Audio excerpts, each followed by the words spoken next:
Invocation मंत्र जब हमने डिस्कस किया था तो कौन से मुद्दों पर चर्चा की थी? हरे कृष्णा, बहुत संक्षिप्त में बताइएगा। जी प्रभु जी, हरे कृष्णा प्रभु जी, दंडवत प्रणाम। हरे प्रभु कृष्णा। जी, जो आपने मंत्र बताया था उसमें 3 उद्देश्य आते हैं। पहले तो आपने बताया था कि पहला उद्देश्य कि भगवान कृष्ण ही परिपूर्ण है, जैसे कि वो रूप गुण शक्ति सोच से भी। और दूसरा आपने बताया था कि भगवान इतने परिपूर्ण है कि उनसे निकलने वाली असीमित जो भी चीजें हैं वो भी यानी वो भी परिपूर्ण है, जैसे कि सृष्टि प्लैनेट आदि सारी चीजें भी परिपूर्ण है। और तीसरा बताया था कि भगवान इतने परिपूर्ण है कि उनसे निकलने वाली जो असीमित चीजें हैं वो निकलने के बाद भी श्री कृष्ण पूरी तरह से परिपूर्ण है। जैसे कि सृष्टि में अगर कहीं चीज माइनस हो जाती है तो वो कम हो जाती है, पर श्री कृष्ण निकलने के बाद यानी उनकी इतनी सारी चीजें उनमें से निकलने के बाद भी वो परिपूर्ण हो रहते हैं, वो आपने बताया था प्रभु जी इन हाँ, 3 वैशिष्ट से। धन्यवाद धन्यवाद माता जी। हरे और जो चीजों का मतलब है ब्रह्मांड, भगवान महाविष्णु से जो ब्रह्मांड निकलते हैं वो परिपूर्ण है, अगर हम उनको उनके सही तरीके से जिस जिस प्रयोजन के लिए, जिस गोल के लिए ये ब्रह्मांड बनाए गए हैं उस प्रयोजन के हिसाब से देखेंगे तो ही हमें ये ब्रह्मांड परिपूर्ण दिखेंगे। तो जैसे हमने कहा था कि जो भी कुछ कमियां हमें इस जगत में दिखती है वो कमी जगत में नहीं है, लेकिन वो भगवान ने वैसे रखी गई है भगवान के द्वारा, जिससे कि हमें भगवत भक्ति प्राप्त करने के लिए प्रोत्साहन मिले, प्रेरणा मिले। जैसे हमने पिछले बार उदाहरण दिया था एक जेल का, कि एक कारागृह में, जेल में बहुत सारे रेस्ट्रिक्शंस रहते कैदियों के लिए, कि वो जब चाहे तब नींद में से उठ नहीं सकते, जब चाहे तब सो नहीं सकते, जब चाहे तब इधर उधर चाहिए तब घूम नहीं सकते। उनको काफी स्ट्रिंजेंट स्केड्यूल दिया रहता है, काफी सारे कंडीशंस रहती है कि सुबह का अगर ब्रेकफास्ट मिलेगा तो इसी समय पर मिलेगा, और जो भी खाना मिलेगा वो काफी साधारण रहेगा, जो कि उस कारागृह के मेस में बनता होगा। तो कोई डिमांड नहीं कर सकता कि आज मुझे ये खाने का मन है तो चलो ये बनाते हैं, क्योंकि वो कारागृह है, उसमें ये सारे बंधन जरूर रहते हैं। उसी प्रकार से इस भौतिक जगत को, जो भी एक कारागृह के समान है बद्ध जीवों के लिए, हम देखते हैं कि जो भी कुछ कठिनाइयां कमियां उसमें दिखती है वो केवल और केवल हमें भगवान की शरण लेने के लिए बनी है। नहीं तो अगर सब कुछ परिपूर्ण रहेगा इस भौतिक जगत में तो भौतिक सुख की अनुभूति लेते वक्त हम इतने मग्न हो जाएंगे कि आध्यात्मिक प्रगति की कभी जरूरत नहीं लगेगी। और यही स्थिति होती है जो कि भौतिक रूप से जो उच्च ग्रह है, जैसे स्वर्गलोक है, वहां पर भौतिक आनंद का स्तर इस प्रकार से है कि अर्जेंसी उतने अर्जेंसी से भगवान को याद करना और भगवान को भक्ति में शरण जाना संभव नहीं हो पाता, क्योंकि जो भौतिक सुख है वो काफी प्रचुर मात्रा में उपलब्ध है स्वर्गलोक में। तो ऐसे हमने देखा कि ये भौतिक जगत भगवान से उत्पादन निर्माण हुए हुए सारे ब्रह्मांड पूर्ण रूप से परिपूर्ण है, भगवान को साक्षात्कार के रूप में जानने के लिए, भगवान को समझने के लिए। तो आज हम ईशोपनिषद का पहला मंत्र शुरू करने जाएंगे।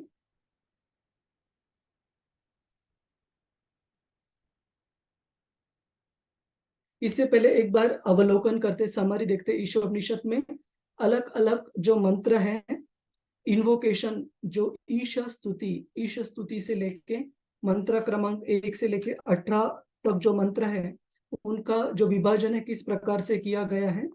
सो ईश स्तुति से लेके मंत्र 1, 2 और 3, इनको मिलाकर हम समझते हैं कि इस भौतिक जगत की जो निर्मिति है भगवान से किस प्रकार से हुई है, किस प्रकार से बनाया गया है, और इस भौतिक जगत का अगर सही इस्तेमाल कर कर हमें भगवत धाम लौट जाना है तो किस प्रकार से इस जगत को समझना होगा और किस प्रकार से अपने आप को कंडक्ट करना होगा, हमारा बिहेवियर हमारा आचरण इस जगत में किस प्रकार से हमें रखना चाहिए भगवान के इस भौतिक जगत को बनाने के प्रयोजन के अनुसार।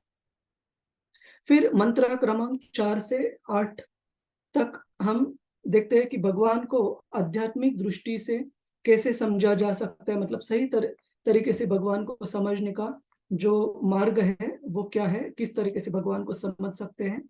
और भगवान को समझने के हिसाब से जो सही विद्या है और जो गलत विद्या है, अविद्या, वो इस भौतिक जगत में किस प्रकार से उपलब्ध है, और भगवान को जानने के लिए जो उचित और अनुचित उपासना है वो किस प्रकार से है, अगर भगवान को सही में उपासना करनी है तो किस प्रकार से करनी चाहिए।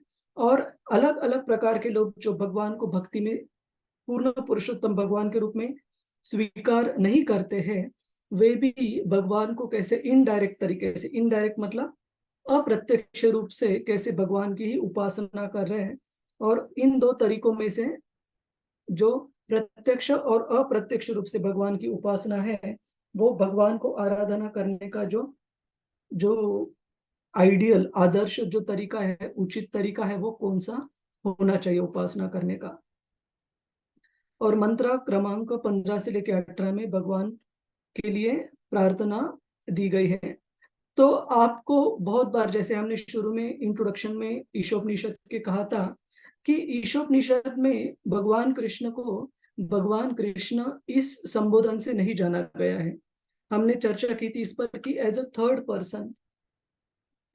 पर्सन संबोधित किया गया है, क्योंकि ये ईशोपनिषद के जो श्लोक है वो ज्यादातर ज्ञानी जो है वो अपने खुद के निष्कर्ष निकालने के लिए इसे इस्तेमाल करते हैं। लेकिन श्रील प्रभुपाद जी ने अपनी कृपा से इन ईशोपनिषद के मंत्रों के ऊपर वैष्णव टिप्पणी प्रस्तुत की है बैक टू गॉडेड मैगजीन्स के आर्टिकल्स द्वारा। और उन आर्टिकल्स को एक साथ कंपाइल कर श्रील प्रभुपाद जी के भक्तों ने ये पुस्तिका एकत्रित कंपाइल की है, ईशोपनिषद। किसी का कोई सवाल है? अभी तक हमने जो रिवाइज किया या ईशोपनिषद का जो मंत्रों का विभाजन बताया, इसके बारे में किसी का कोई सवाल है? हरे कृष्णा। नहीं प्रभु जी, ये तो आपने में सिखाया था ना प्रभु जी। हाँ हाँ, तो ये बस रिवाइज किया हमने। ठीक है, हम आगे बढ़ते हैं।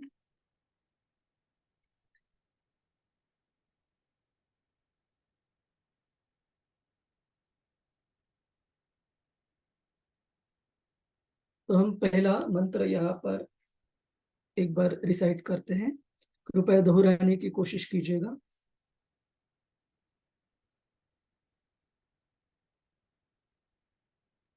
आप सभी के पास ईशोपनिषद पुस्तिका है? हरे कृष्णा, हिंदी में। जी प्रभु जी। जी प्रभु जी। ठीक है, तो जी प्रभु जी, हम कुछ कुछ जो पैराग्राफ्स हैं वो कृपया नोट कर लीजिएगा, महत्वपूर्ण मुद्दे जो है। ठीक है, मैं बताता हूँ हमारी चर्चा में। तो हम उससे पहले ये मंत्र एक बार पढ़ेंगे, मंत्र क्रमांक 1। ईशावास्यम इदं सर्वम् ईशावास्यमिदं सर्वं यत्किंच यत्किंच जगत्यां जगत् यत्किञ्चं जगत्यां जगत् तेन त्यक्तेन भुञ्जीथ तेन त्यक्तेन भुञ्जीत मा गृध कस्य स्विद् धनम्। मा गृधा कस्य धनम्। हाँ माता जी, ये ईशोपनिषद हिंदी में से एक बार अनुवाद पढ़ेंगे रजनी माता जी। हाँ यस प्रभु जी। इस ब्रह्मांड के भीतर की प्रत्येक जड़ और चेतना वस्तु भगवान द्वारा नियंत्रित है और इन्हीं की संपत्ति है। अतः मनुष्य को चाहिए कि अपने लिए केवल उन्हीं वस्तुओं को स्वीकार करे जो उसके लिए आवश्यक है और जो उसके भाग के रूप में नियत कर दी गई है। मनुष्य को यह भली भांति जानते हुए कि उन्हें वस्तुओं सब किसकी है, उन्हें स्वीकार नहीं करना चाहिए। हरे कृष्ण, धन्यवाद। तो हमने पिछले जो इन्वोकेशन ईश स्तुति श्लोक में देखा था कि कैसे भगवान से बनाया गया ये पूरा जो जगत है, भौतिक जगत है, ब्रह्मांड है, वो पूर्ण रूप में बनाया गया है। मतलब हमारी कृष्ण भावना को डेवलप करने के लिए, उसमें प्रगति करने के लिए जो भी चीजें जरूरी है, भगवान ने सब कुछ यहाँ पर प्रदान की है। तो उसी भाव में आगे चलते हुए इस पर्टिकुलर श्लोका क्रमांक 1, मंत्र क्रमांक 1 में हम देखते हैं कि भगवान का जो स्तर है, पूर्ण इस सृष्टि के जो स्वामी है, जो कंट्रोलर मतलब नियामक है, और जो एंजॉयर मतलब जो भोक्ता है, इसमें बताया गया है। तो क्या कहा गया है? ईशावास्यम इदम सर्वम। ईश का मतलब है जो कि नियामक है, हर एक चीज को इस ब्रह्मांड की नियमन करते हैं, कंट्रोल करते हैं। तो वैसे है भगवान कृष्ण। तो ईशावास्यम इदम सर्वम, और उन्हीं के नियमन द्वारा ये पूर्ण सृष्टि चलती है। कैसे चलती है? यत किंच जगत्याम जगत, हर कोई चीज इस भौतिक सृष्टि में, इस भौतिक जगत में भगवान के नियमन से ही चलती है। और क्योंकि इस हर एक चीज के इस भौतिक जगत में वे स्वामी हैं और नियमन करने वाले नियामक हैं, तो इसलिए हमने जानना चाहिए कि हर कोई चीज, वस्तु, व्यक्ति, ये इस भौतिक जगत में जो भी हमें दिखते हैं, वे भगवान की ही प्रॉपर्टीज है, वो उनके ही स्वामित्व में आते हैं। इसलिए हमने केवल उन वस्तुओं का स्वीकार करना चाहिए जो भगवान ने हमारे इस्तेमाल के लिए, हमारे उपयोग के लिए हमें प्रदान की है। और बाकी वस्तुओं को हमने अपना खुद का नहीं समझना चाहिए, ये जानकर कि इनके स्वामी कौन है, इनके नियामक कौन है, और इसके जो भोक्ता है वो कौन है। तो इस भौतिक जगत में हर एक प्राणी मात्रा के लिए, हर एक व्यक्ति के लिए भगवान ने इस जीवन को जीने के लिए और आध्यात्मिक जीवन में प्रगति करने के लिए हर एक के लिए सफिशिएंट, पर्याप्त मात्रा में चीजें प्रदान की हुई है। तो उसमें श्रील प्रभुपाद जी तात्पर्य की शुरुआत करते हैं इस ईशोपनिषद मंत्र 1 की, ये बताकर कि किस प्रकार से इस भौतिक जगत में जो भी कोई व्यक्ति या प्राणी मात्र, कोई भी जीव जो रहता है अपनी बद्ध अवस्था में, वो 4 प्रकार के उस व्यक्ति में दुर्गुण रहते हैं। 4 प्रकार के जो लिमिटेशंस है, जो लिमिटेशंस को हम क्या कहते हैं हिंदी में? लिमिटेशन, डिफेक्ट्स, कमियां।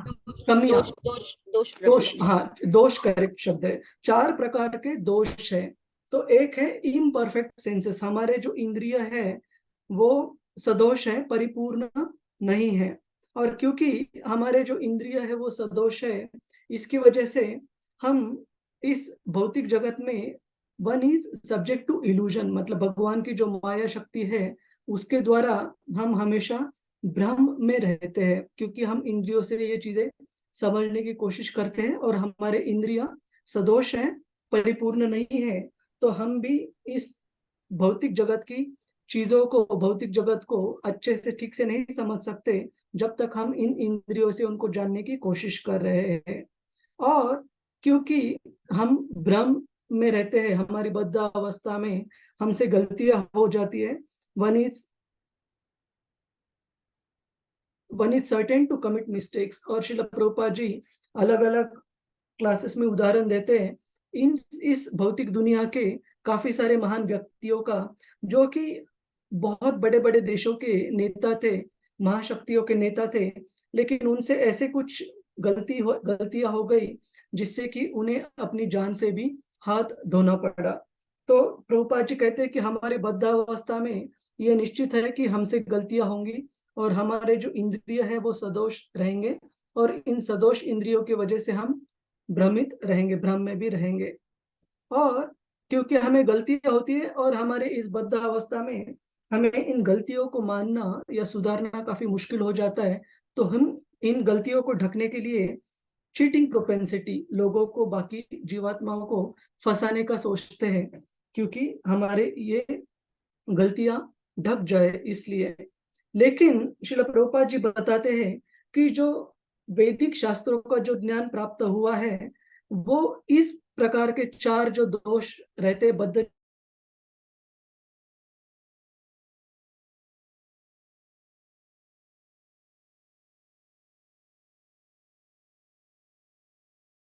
अध्याय में इस पूरे वैदिक ग्रंथों के जो लेखक है वो है श्रीला व्यासदेव, और जो कि भगवान कृष्ण के स्वतः लिटरेरी इनकारनेशन, लिटरेरी का मतलब है पुस्तक रूप में रचना करने वाले जो भगवान के अवतार है वो साक्षात श्रील व्यासदेव है। तो उनमें ये 4 प्रकार के दोष उत्पन्न नहीं होते, और जो वेदों के स्रोत है जो जिनसे वेदों का ज्ञान प्राप्त हुआ है वो भगवान कृष्ण, वे भी हमेशा इन 4 दोषों से परे है, 4 दोषों से ऊपर है। इसलिए श्रील प्रभुपाद जी बताते हैं कि इन वैदिक ज्ञान को कहा जाता है अपौरुषेय। अपौरुषेय मतलब इसी ऐसे किसी व्यक्ति ने नहीं बताया, इस ज्ञान को ऐसे किसी व्यक्ति से नहीं प्राप्त करते हम जो कि इन 4 दोषों के अंदर है। भौतिक जगत के बद्ध जीवों में जो दोष पाए जाते हैं, imperfect senses, tendency to commit mistake, tendency to cheat others, और कौन सा बच्चा अभी, भ्रमित, tendency to be illusioned, yes, ये 4 प्रकार के दोष नहीं पाए जाते। तो भगवान कृष्ण इस भौतिक जगत के हर एक चीज के स्वामी कैसे है इसको बताने के लिए श्रील प्रभुपाद जी तात्पर्य में भगवत गीता 7वें अध्याय से कोट करते या रेफरेंस लेते हैं। श्रील प्रभुपाद जी बताते भगवान कृष्ण कैसे 7वें अध्याय में श्लोक क्रमांक 5 और 6 में हम देखते हैं। हम एक बार वो श्लोक पढ़ेंगे। भूमिर आपो नलो वायु।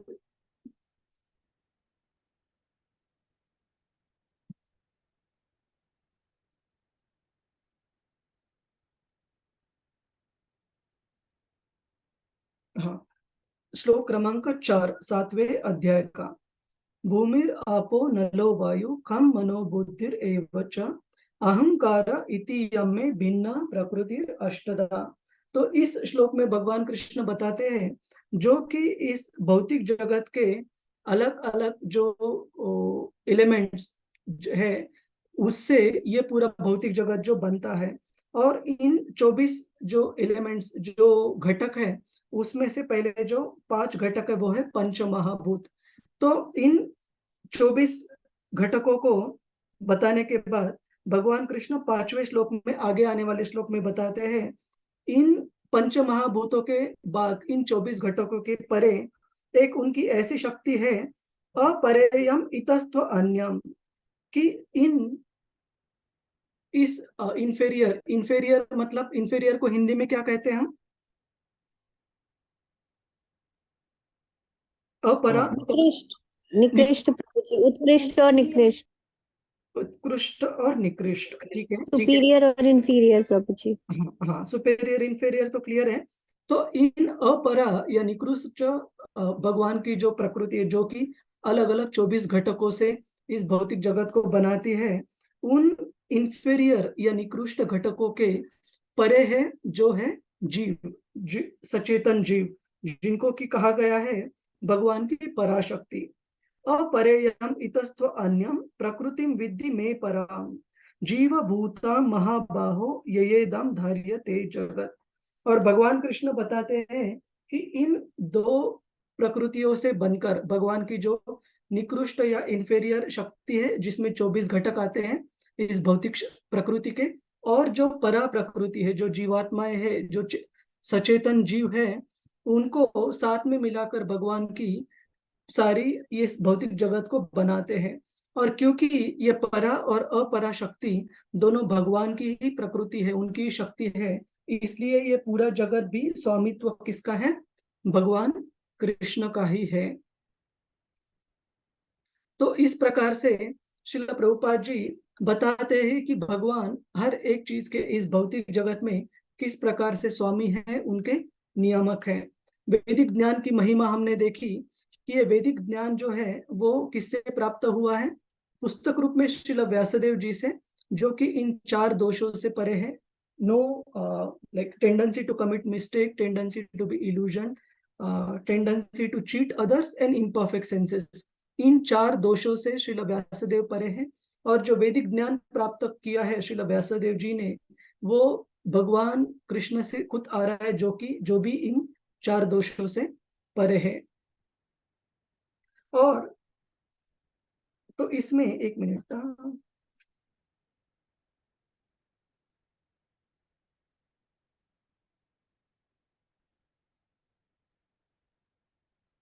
तो इसमें आगे श्रील प्रभुपाद जी बताते हैं कि किस प्रकार से इस भौतिक प्रकृति में भगवान की जो सुपेरियर, जो उत्कृष्ट उनकी प्रकृति के घटक है, जीव है, जो निकृष्ट प्रकृति के घटक है, जो पंचमहाभूत और बाकी एलिमेंट्स है, 24 घटक जो है इस भौतिक शक्ति के, इनको हमने कैसे समझना चाहिए।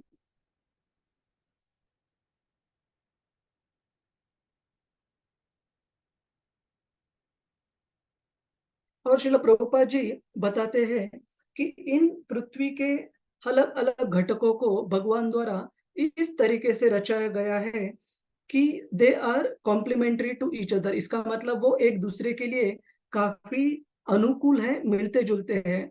इसके लिए श्रील प्रभुपाद जी उदाहरण देते हैं कि जैसे गाय के दूध का उदाहरण देते हैं कि गाय एक ऐसे प्राणी है जो खाने के लिए घास का इस्तेमाल करते हैं, लेकिन खुद दूध वो नहीं स्वीकार करते, नहीं ग्रहण करते।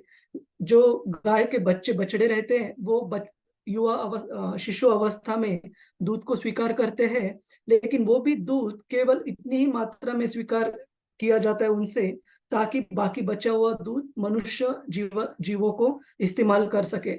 ऐसे कहा जाता है, आप में से कितने माताओं ने या प्रभु जी ने सुना है कि अगर एक गाय के बछड़े को अगर सीमित मात्रा में अगर माँ का दूध पीने देंगे तो उसको इनडाइजेशन हो जाता है। क्यों? क्योंकि उसको वो सारा दूध हजम करने की उसमें क्षमता नहीं रहती बच्चे में।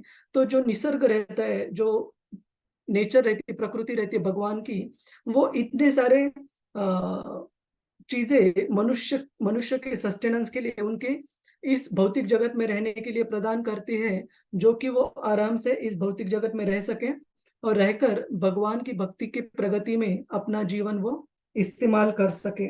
और कभी कभी आप देखोगे कि अगर आपने कहीं फल पेड़, अलग अलग जो फल देने वाले जो पेड़ पौधे हैं, उनको भी आप अगर ठीक तरीके से ऑब्जर्व करोगे तो आप देखोगे कि जो भौतिक प्रकृति है इतनी प्रचुर मात्रा में हमें फल फूल अन्न धान्य ये सारे प्रोवाइड करते हैं कि हम बड़े आराम से, अगर हमने समझो एक आम का पेड़ या किसी भी दूसरा जैसे बेरीज के वगैरह पेड़ अगर कोई हमने हमारे आंगन में भी लगाया, तो एक पेड़ इतने सारे फल दे सकता है कि हमारी पूरी फैमिली, अगर एक्सटेंडेड फैमिली है, तो वो सब उस फल का ग्रहण करने के बाद भी वो फल बच जाएंगे। तो भगवान और उनकी प्रकृति जब भी मनुष्य को कोई चीजें देती है या बाकी प्राणी मात्राओं को प्रचुर मात्रा में देती है। लेकिन आप कहोगे कि अगर ऐसा है तो आजकल के समाज में, आजकल के जीवन में हम कैसे देखते हैं कि इतने सारे जो उत्पाद है भौतिक प्रकृति के, उनकी कमियां दिखती है।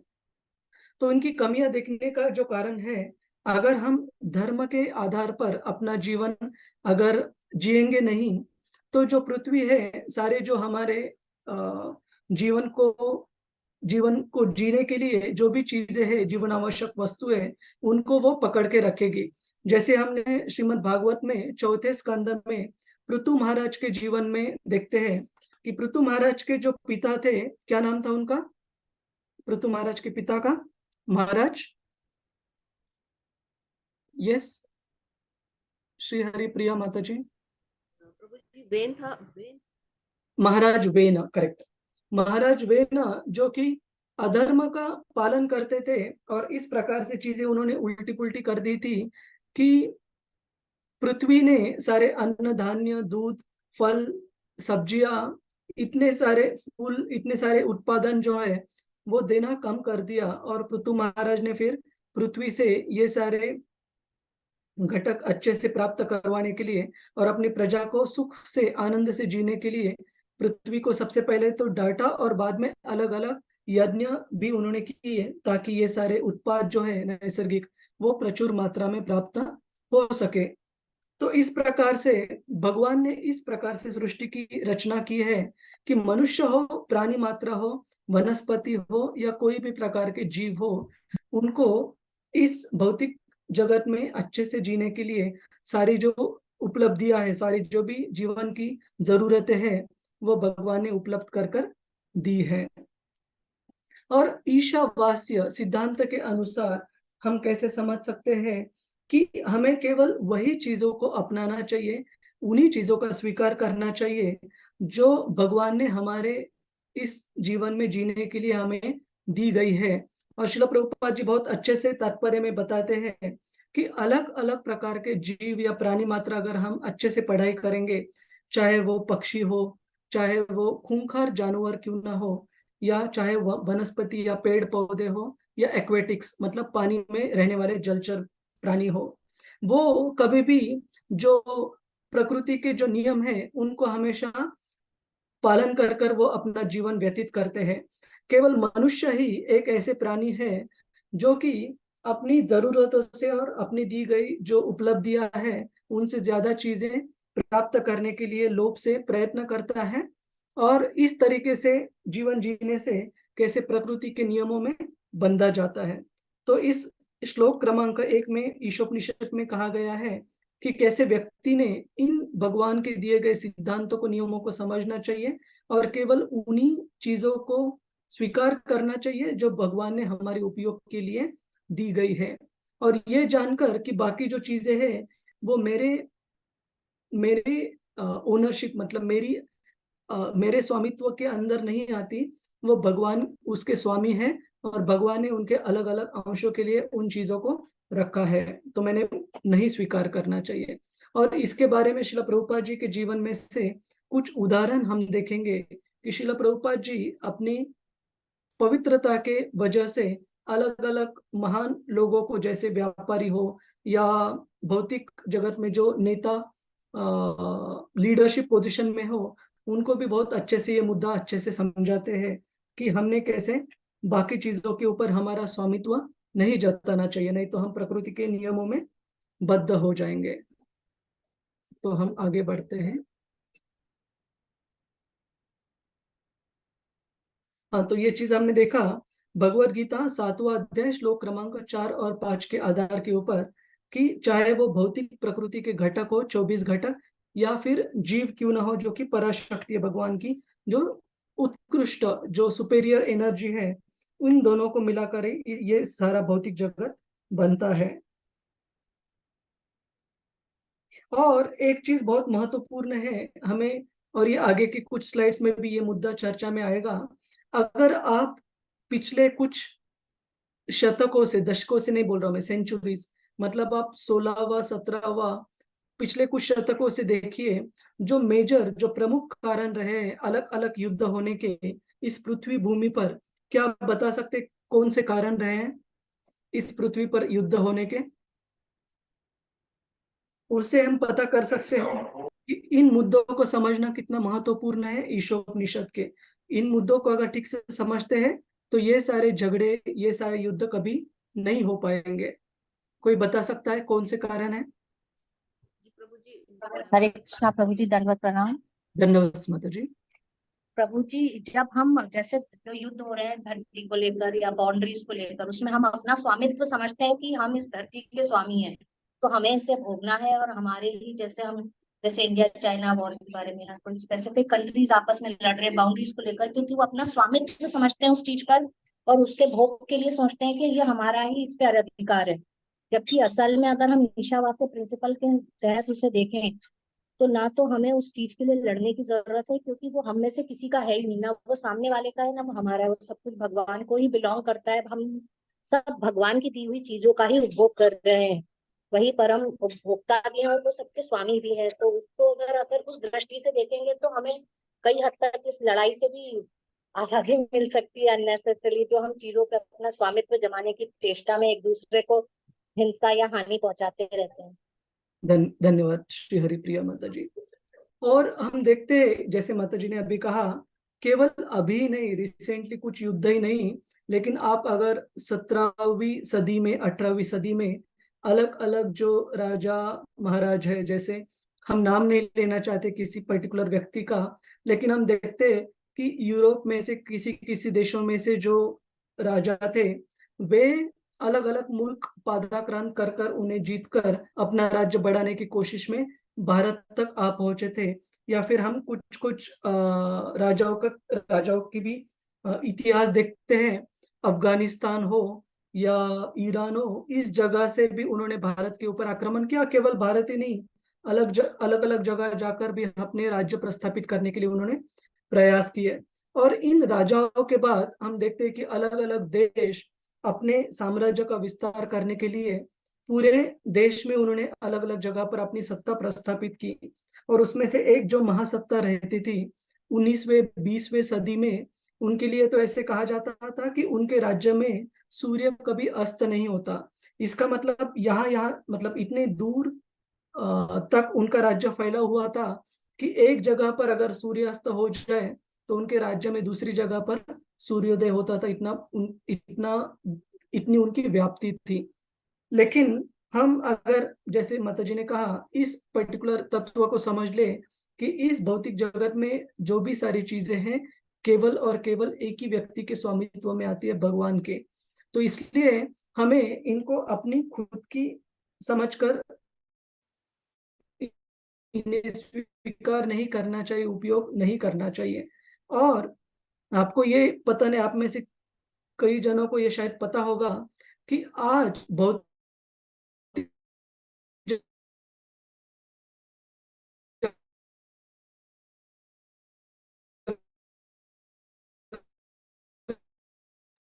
हरे कृष्ण प्रभु जी, साउंड ब्रेक हो रहा है। प्रभु जी आपका नेटवर्क है। अच्छा अच्छा, ठीक है माता जी, मैं एक मिनट, मुझे भी मैसेज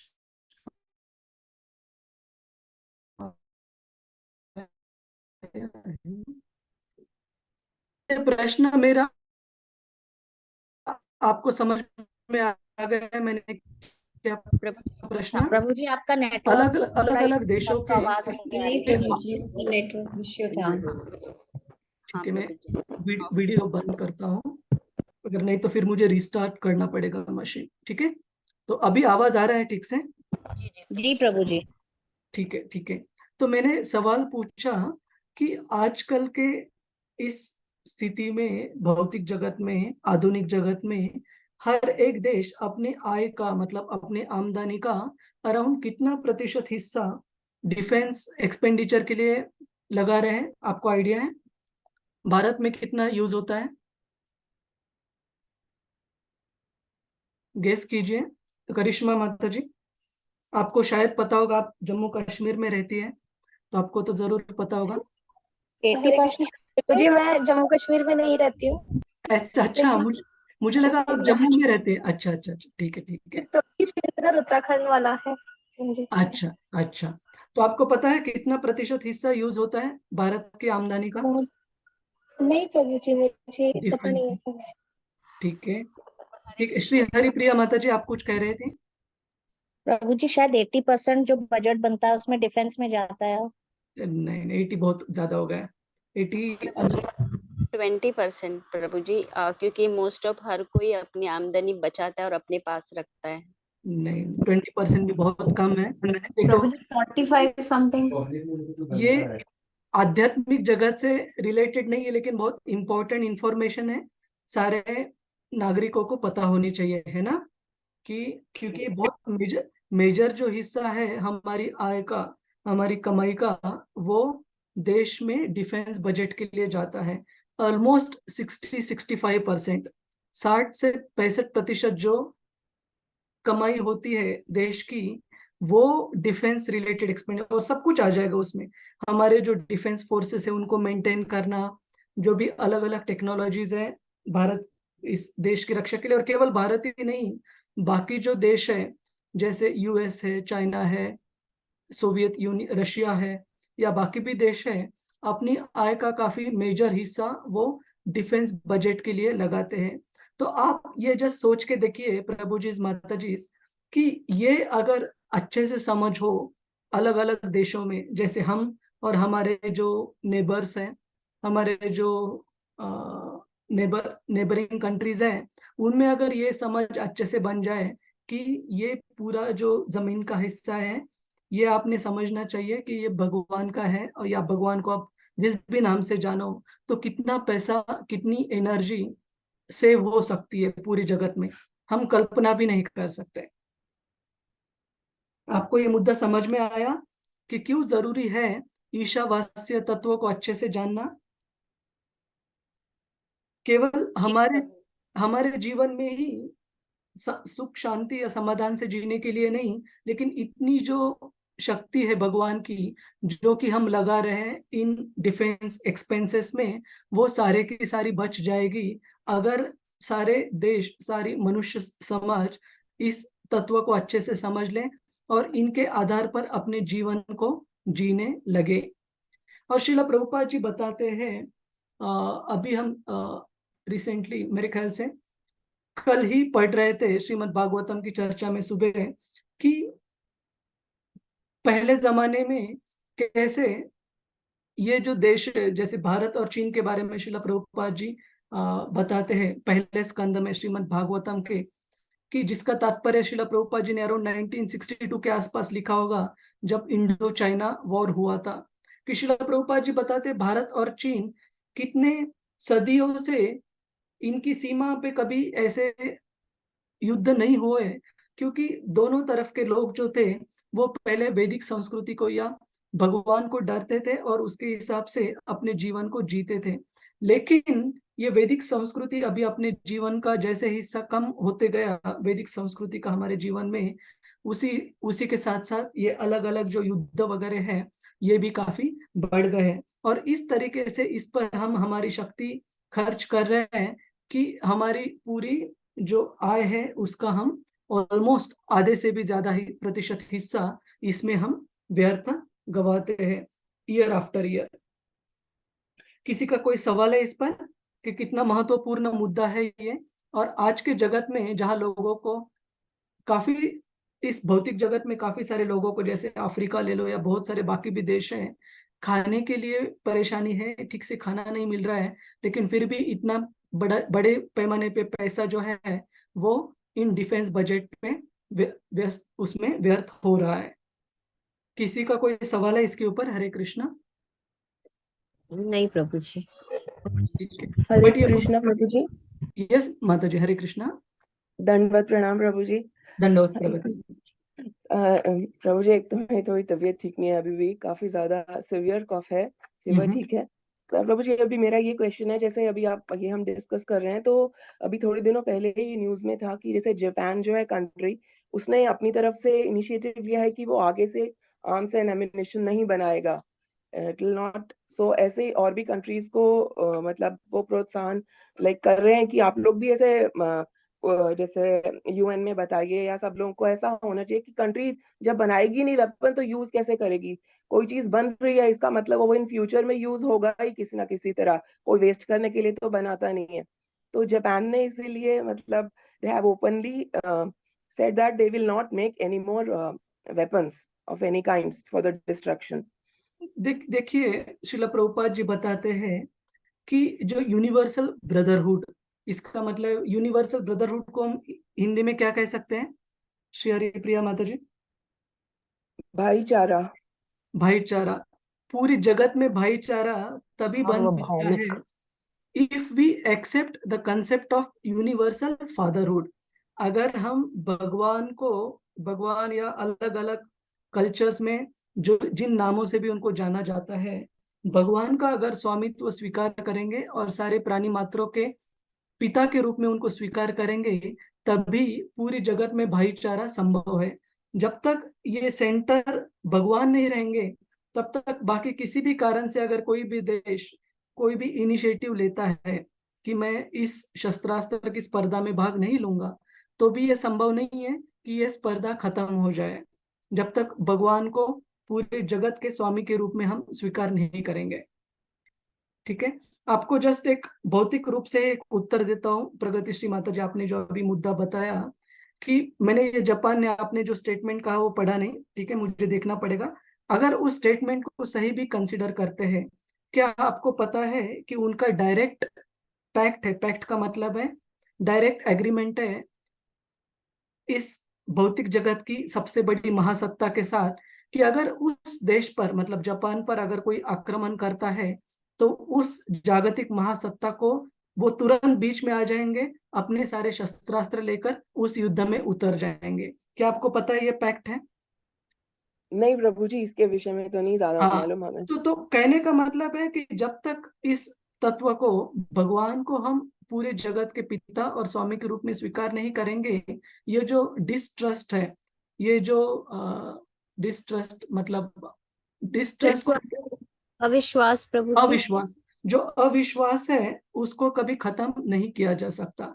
क्योंकि और दूसरा देखिए, ऐसे नहीं है कि अभी निर्माण नहीं करेंगे, वो अलग बात है, वो भी स्टेटमेंट देखना पड़ेगा। लेकिन अभी तक जो डिफेंस है, उनकी भी मिलिट्री है, उनकी भी एयर फोर्स है, उनकी भी नेवल फोर्स है, उनकी भी आर्मी है। तो उस आर्मी का क्या, उसको तो चलाने के लिए लक्ष्मी लगेगी ही लगेगी। तो कहने का मतलब है ये चीजें केवल बोलने से होने वाली नहीं है। इन चीजों को अगर सही में इस भौतिक जगत में अस्तित्व में लाना है तो अविश्वास को खत्म करना पड़ेगा, और अविश्वास को खत्म करने के लिए भगवान के तत्व को सारे जो एंटिटीज है, सारे जो देश है, उन्होंने स्वीकार करना पड़ेगा। ठीक है माता जी? हरे कृष्णा प्रभु जी। थैंक यू प्रभु जी। हरे हरे कृष्ण। कृष्ण। प्रभु यस जी, माता जी। इस टॉपिक से मुझे पता नहीं है सही है कि नहीं, पर इसको ऐसे समझने के लिए समझ सकते हैं कि यदि हम ये कहें कि हम खाना नहीं बनाएंगे, इसका मतलब ये तो नहीं है कि हमें भूख नहीं लगेगी या भूख लगना बंद हो जाएगी। परंतु यदि हम इसको ऐसे करें कि हम खाना बनाएंगे, अच्छे अच्छे पकवान भी बनाएंगे, पर भगवान को अर्पण करेंगे तो वो प्रसाद बन जाएगा, फिर हम उसे ग्रहण कर सकते हैं। Correct correct. और इसके लिए आगे आगे आने वाले स्लाइड्स में एक उदाहरण भी, बहुत सुंदर उदाहरण है श्रील प्रभुपाद जी के जीवन से, जब उनको एक कोलकाता से व्यापारी मिलने के लिए आए थे मायापुर में। तो ये मुद्दा हम और एक बार उदाहरण के साथ इस पर चर्चा करेंगे। लेकिन ये जो प्रॉब्लम है जो अभी एग्जिस्टिंग है, और उसका कारण और उसका जो वर्क अराउंड है, ऑफकोर्स वर्क अराउंड में ऐसे नहीं बोल रहा हूँ कि बहुत आसान है वर्क अराउंड, क्योंकि इतना आसान होता तो अभी इम्प्लीमेंट हो चुका है। वही यूनाइटेड नेशंस की स्थापना होकर कितने 1945 से लेके अभी तक 55 प्लस 25 ऑलमोस्ट 80 साल होने को आए, तो अभी जी। तक इम्प्लीमेंट हो जाता। लेकिन इतनी जनता समझदार नहीं है, ठीक है। बट इससे हम ये समझ सकते, इसकी गहराई समझ सकते हैं कि भगवान को इस पूरे विश्व का स्वामी न मानने के जो नतीजे हैं, वो किस प्रकार से अलग अलग जो ग्रुप्स है मानवों के, उनमें अविश्वास रहता है, और किस प्रकार से उनकी जो एनर्जी, उनकी शक्ति है, बड़े पैमाने पर व्यर्थ होती है इस तत्व को न समझने की वजह से। तो हम आगे बढ़ते हैं।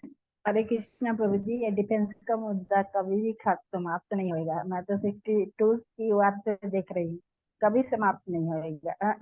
नहीं, ये ऐसे नहीं जैसे बोल सकते, जैसे देखिए, अगर समाप्त नहीं होगा ये कहना भी गलत है।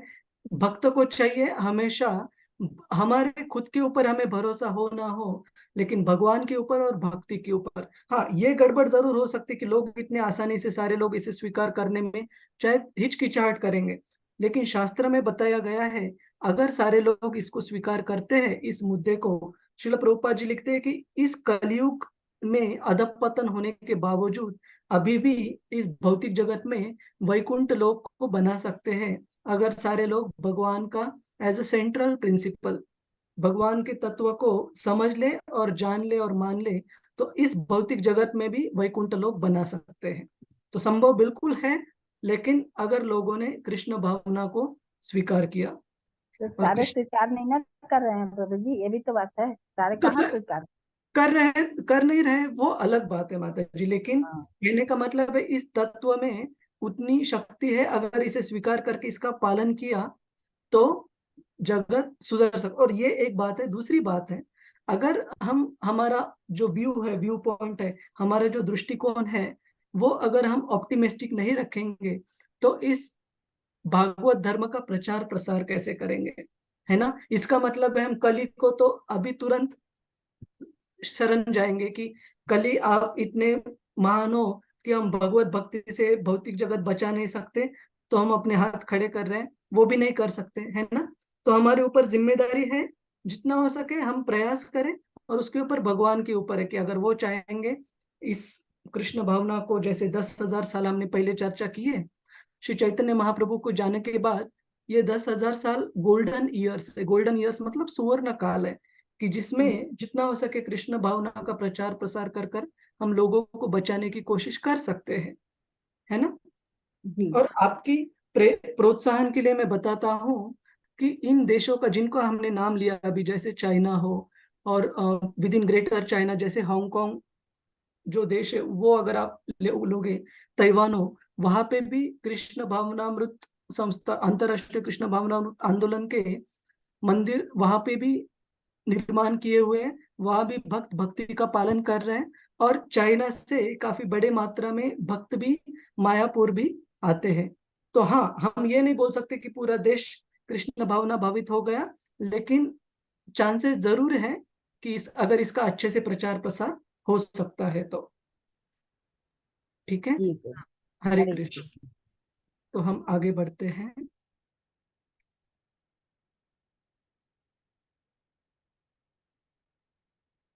और शिला प्रभुपाद जी आगे तात्पर्य में उदाहरण देते हैं कि हमारे आधिपत्य में, हमारे स्वामित्व में जो भी हमें चीजें इस भौतिक जगत में दिखती है, जैसे कोई व्यक्ति कोई जमीन का टुकड़ा खरीद लेता है, या उस जमीन के टुकड़े पर, प्लॉट पर कोई कंस्ट्रक्शन करता है, कोई घर बनाता है, तो व्यक्ति समझने लगता है कि ये, हरे कृष्णा, ये जो घर है, ये जो जमीन है वो मेरी हो गई।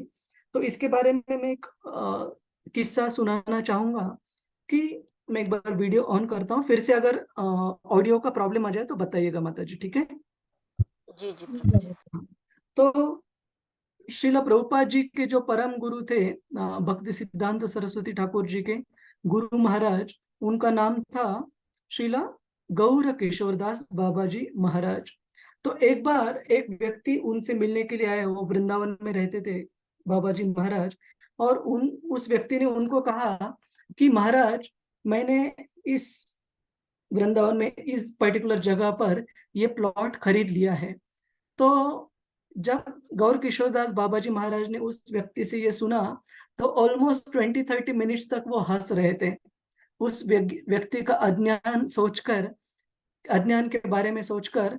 बाद में श्री गौर किशोरदास बाबा जी महाराज ने उस व्यक्ति को कहा कि आपको पता है, इस ब्रजभूमि का एक जो मिट्टी का कण जो है, जो तिनका है, वो भी इस पूरी ब्रह्मांड के सारे भौतिक संपत्ति को खर्च कर कर उस एक मिट्टी के एक दाने को भी हम खरीद नहीं सकते। इतनी महान है ये ब्रजभूमि। और क्या आपको लगता है कि आप इस ब्रजभूमि पर जमीन खरीद सकते हैं? ऐसे सुनकर उनको हंसी आ रही। तो कहने का मतलब है कि उनकी चेतना क्या है, एक शुद्ध भक्त की चेतना क्या है, कि हर एक चीज को इस भौतिक जगत में वे भगवान कृष्ण का के आधिपत्य में देखते हैं।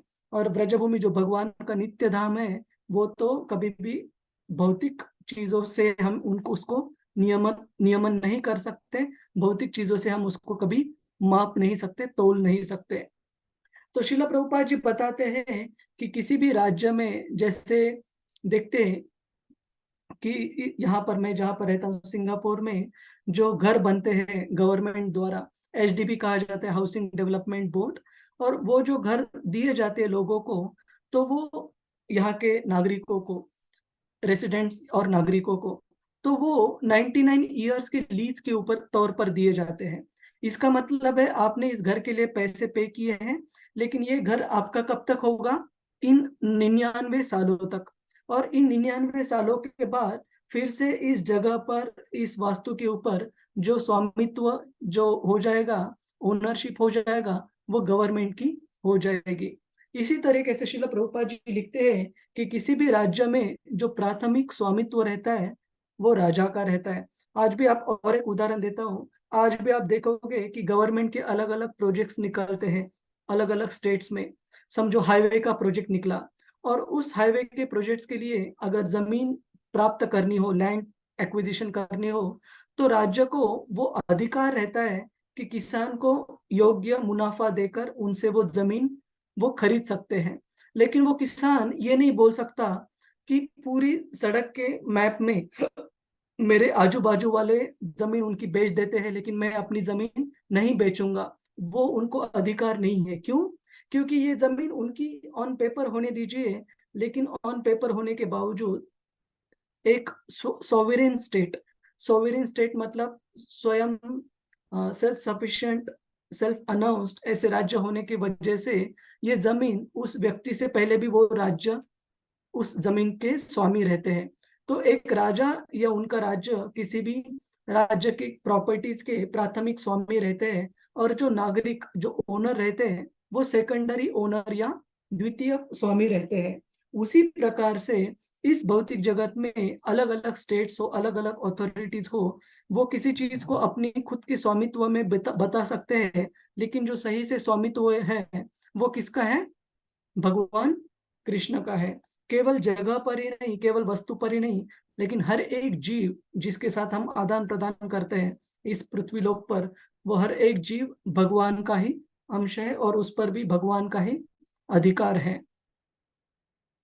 तो इसके लिए श्रील प्रभुपाद जी एक उदाहरण देते हैं। हम घर में कभी कभी अलग अलग फर्नीचर हो, अलग अलग वस्तु बनाकर लेते हैं।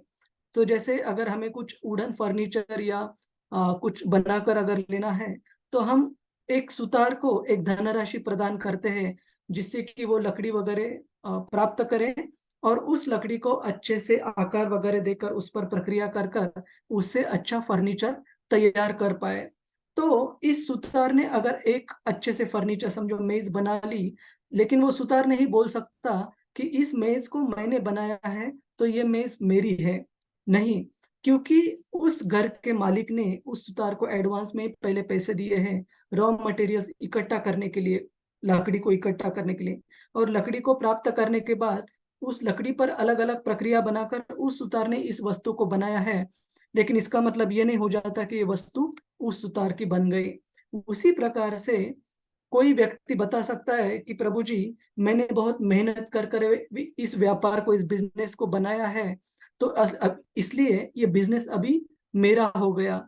तो अगले आने वाले स्लाइड में देखेंगे कि ये किस तरीके से गलतफहमी है, क्योंकि उस बिजनेस के लिए जो रॉ मटेरियल चाहिए वो अंततः आपने खुद बनाए नहीं है, वो तो आपको नैसर्गिक आवाज से ही प्राप्त करने हैं। अगर आप नेचर से वो सारे रॉ मटेरियल्स, वो सारी सामग्री एकत्रित कर रहे हैं, तो हमें कोई अधिकार नहीं है वो जो एंड प्रोडक्ट है उसको अपना बताने का। और श्रीला प्रभुपाद जी दूसरा उदाहरण देते हैं, जैसे अगर किसी के घर में अगर कोई किराएदार रह रहा हो, अगर वो रेंटल भी नहीं दे रहा है और घर खाली भी नहीं कर रहा है, तो मकान मालिक को पूरा अधिकार है कि उस व्यक्ति को कायदे के हिसाब से नोटिस भेजे और उस व्यक्ति को घर खाली करने के लिए फोर्स करे। उसी प्रकार से भगवान ही हमारे और इस भौतिक दुनिया में हर एक निर्माण के स्वामी है। और जब भगवान किसी को, यहाँ इस भगवान का आदेश आता है किसी को इस जगत से निकलने के लिए, तब सारे बाकी सुविधाएं होने के बावजूद वो व्यक्ति एक क्षण भी एक्स्ट्रा यहाँ पर रह नहीं सकता।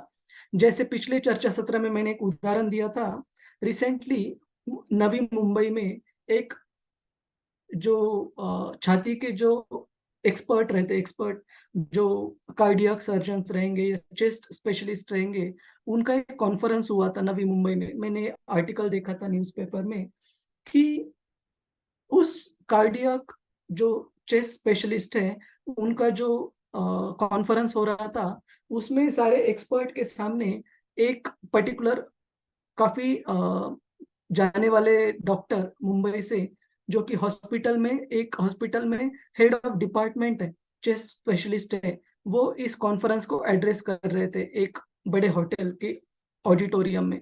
और जैसे ये एड्रेस कर रहे थे डॉक्टरों को, तो इनके छाती में काफी जोर से दर्द होने लगा और उन्होंने अपना एड्रेस तुरंत कंक्लूड कर कर वो अपने होटल में जाने के लिए निकल पड़े। लेकिन वो लिफ्ट तक आते तभी तक वो छाती का दर्द इतना ज्यादा बढ़ गया कि उनको वहीं पर दिल का दौरा आ गया, और इतने सारे सैकड़ों चेस्ट स्पेशलिस्ट कार्डियक सर्जन्स वहां पर उपलब्ध होने के बावजूद उनके सहयोगी को वो बचा नहीं पाए। तो कहने का मतलब है कि इस भौतिक जगत में जो भी चीजें चलती है, जो भी चीजें निर्माण है या जो भी प्राणी मात्र है, वो केवल और केवल भगवान के ही स्वामित्व के अंदर आते हैं, और भगवान जैसे चाहते हैं उसके हिसाब से ही चीजें बनती है। और जैसे इस प्रकार से ये सुतार अपने आप को इस लकड़ी की वस्तु का स्वामी नहीं बता सकता, हम भी अपने आधिपत्य में जो भी चीजें आते हैं, घर हो, हमारे प्रियजन हो, या बाकी जो भी चीजें हमें अपनी लगती है, वो सही में किसकी है? भगवान कृष्ण की है, उनके स्वामित्व के अंदर आती है। सभी को ये उदाहरण समझ में आ गया है प्रभु जी, माता जी? जी जी प्रभु जी। प्रभु जी। ईशा हाँ। पालस्य प्रिंसिपल। तो यहाँ पर श्रील प्रभुपाद जी के जीवन में एक घटना बताई गई है कि मैं पूरा पढ़ने से अच्छा आपको समझा देता तो इजी रहेगा। कि श्रील प्रभुपाद जी से मिलने के लिए श्रील प्रभुपाद जी के वरिष्ठ शिष्यों ने, जिनमें परम पूज्य जयपताका स्वामी महाराज भी थे, उन्होंने एक व्यापारी को श्रील प्रभुपाद जी से मिलने के लिए लाया, और उस व्यापारी का कोलकाता में एक बिजनेस था, उनका कांच का व्यापार था काफी बड़े पैमाने पर। तो श्रील प्रभुपाद जी ने उनको बात करते करते पूछा कि आप ये कांच जो बनाते हैं वो कौन सी वस्तु का इस्तेमाल कर कर बनाते हैं?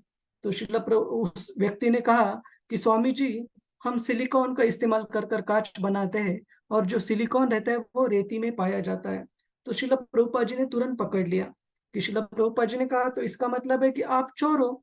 तो वो व्यक्ति काफी पुण्यवान व्यक्ति था, तो इसलिए उसने ऑफेंसिव नहीं लिया, लेकिन उसने थोड़ी देर सोचा, और उसने कहा कि लेकिन स्वामी जी, आप बोल रहे हो कि रेती में भगवान से प्राप्त करता हूँ और इससे मेरा व्यापार चलाता हूँ और मैं इसका मुनाफा खुद लेता हूँ, तो मैं चोर हो गया।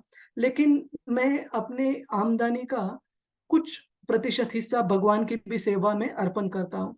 तो प्रभुपाद जी ने तुरंत कहा, फिर ठीक है, तो अच्छी बात है, तो इसका मतलब है आप छोटे चोर हो, थोड़े ही चोर हो। क्यों? तो कहने का मतलब है कि अगर हम भगवान से सारे हमारे जीवन की आवश्यकता है प्राप्त होने के बाद अगर थोड़ी सी चीज भगवान को अर्पण करते, बिल्कुल अच्छा है, वो न देने से तो बिल्कुल अच्छा है। लेकिन ये जानना चाहिए, जब तक हम पूरी तरीके से भगवान को समर्पित नहीं हो जाते, हमें कुछ ना कुछ हमारी जो कार्य है उनका कार्यफल स्वीकार करना ही पड़ेगा, कर्म बंधन स्वीकार करना ही पड़ेगा, जब तक हम भगवान को पूरी तरीके से समर्पित न हो जाए। तो ऐसे नहीं कि अभी भक्त बन गए तो बैक टू गॉडेड ऐसे ही निश्चित प्राप्त हो जाएगा, बिल्कुल नहीं। हमारे कार्य के हिसाब से हमारा समर्पण भगवान को बनता है, और उस समर्पण के आधार पर ही हमें अगली गति प्राप्त हो जाएगी। तो इस उदाहरण के ऊपर किसी को कोई सवाल है, कोई टिप्पणी है? हरे कृष्णा। नहीं प्रभु जी। ठीक है, ठीक है। देखिए, एक चीज आप समझ लीजिए कि ईशोपनिषद के कुछ कुछ श्लोक आपको थोड़े फिलोसॉफिकल, ये तो शुरू के श्लोक काफी समझने में आसान है, लेकिन आगे जैसे हम बढ़ेंगे कुछ कुछ श्लोक थोड़े आपको फिलोसॉफिकल लगेंगे, टेक्निकल लगेंगे। लेकिन श्रील प्रभुपाद जी की कृपा से उनकी कमेंट्री, उनकी टिप्पणी इतनी अच्छे से लिखी है उन्होंने, सादे से लिखी है कि सर्वसाधारण व्यक्ति को भी वो मुद्दा अच्छे से समझ में आए। ठीक है, फिर भी अगर कुछ डाउट रहा तो आप पूछिएगा। हरे कृष्ण। और मैंने यहाँ पर इसका रेफरेंस भी दिया है, आप इस श्रील प्रभुपाद जी की लीला को पढ़ सकते हैं, लीलामृत से।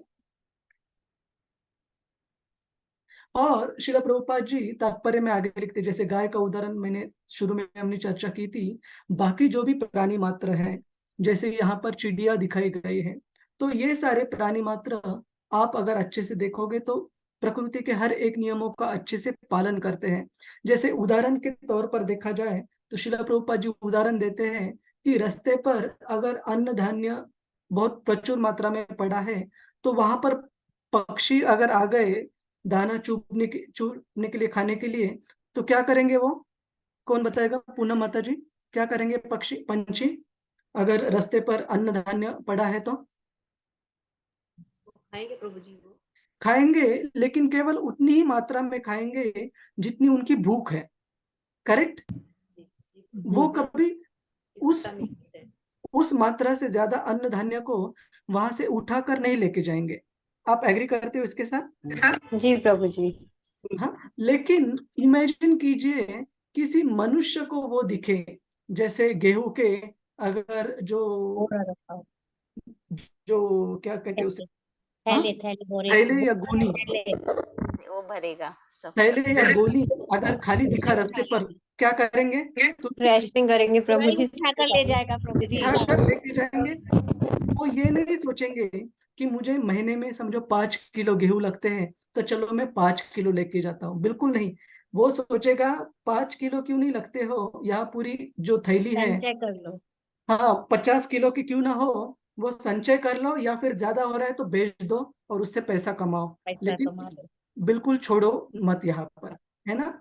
तो ये फर्क है, श्रील प्रभुपाद जी बताते हैं प्राणी मात्रों में और मनुष्यों में।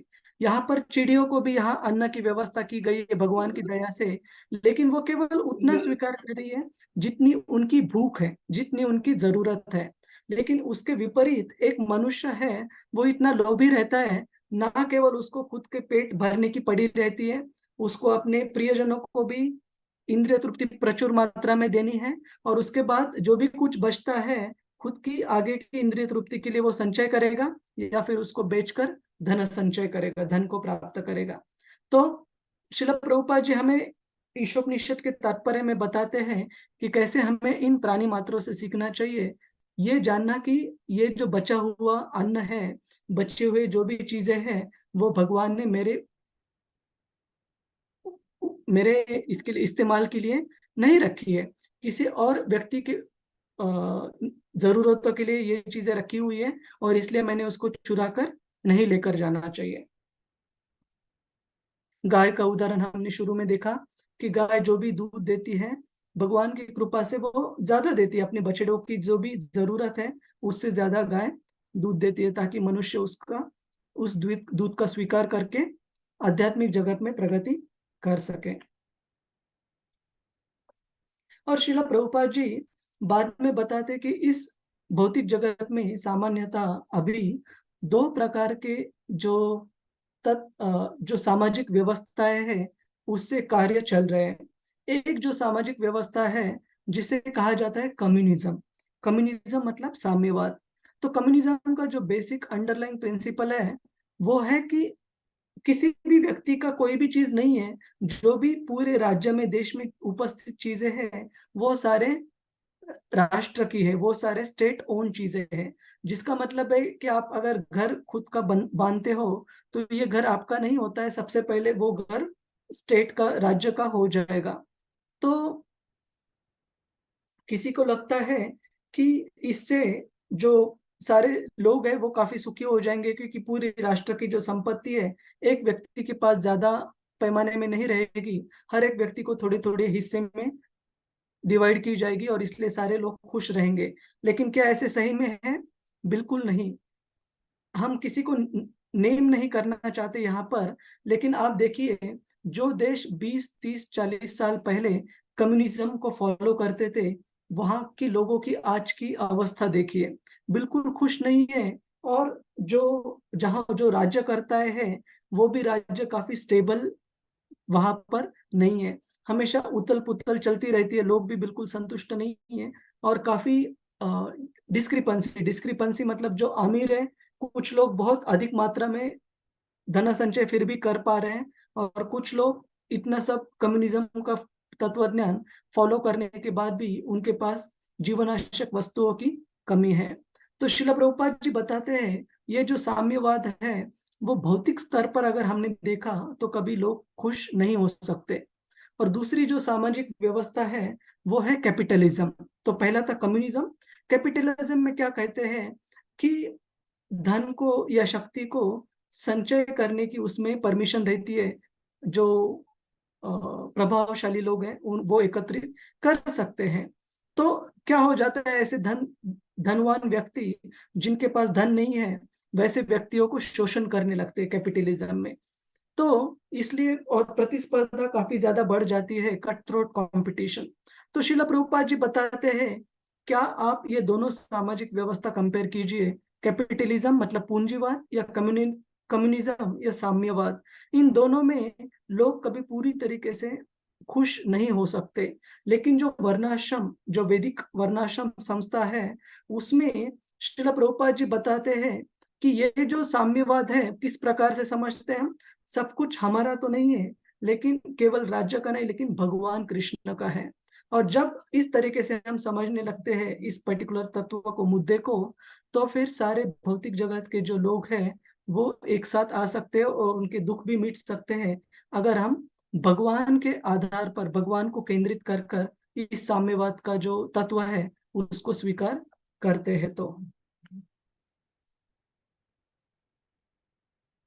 श्रील प्रभुपाद जी बताते हैं अपने क्लासेस में कि कम्युनिस्ट के रूप में वे कहते हैं कि हर कोई चीज स्टेट ओन्ड है, राज्य की माल, राज्य का स्वामित्व है। लेकिन हम क्या कहते हैं, हम कहते हैं सब कुछ भगवान के स्वामित्व में आती है। हम कभी नहीं कहते कि कोई चीज किसी की है, नहीं, यह भागवत साम्यवाद है। तो जो भक्ति का मार्ग है वो भागवत साम्यवाद है आजकल के सामाजिक व्यवस्था को अगर हम समझते हैं तो हर कोई भगवान का है, हर कोई चीज भगवान के स्वामित्व में आती है, तो इसलिए उसका उपयोग भगवान की सेवा में ही करना चाहिए, हमारे इंद्रिय तृप्ति के लिए नहीं।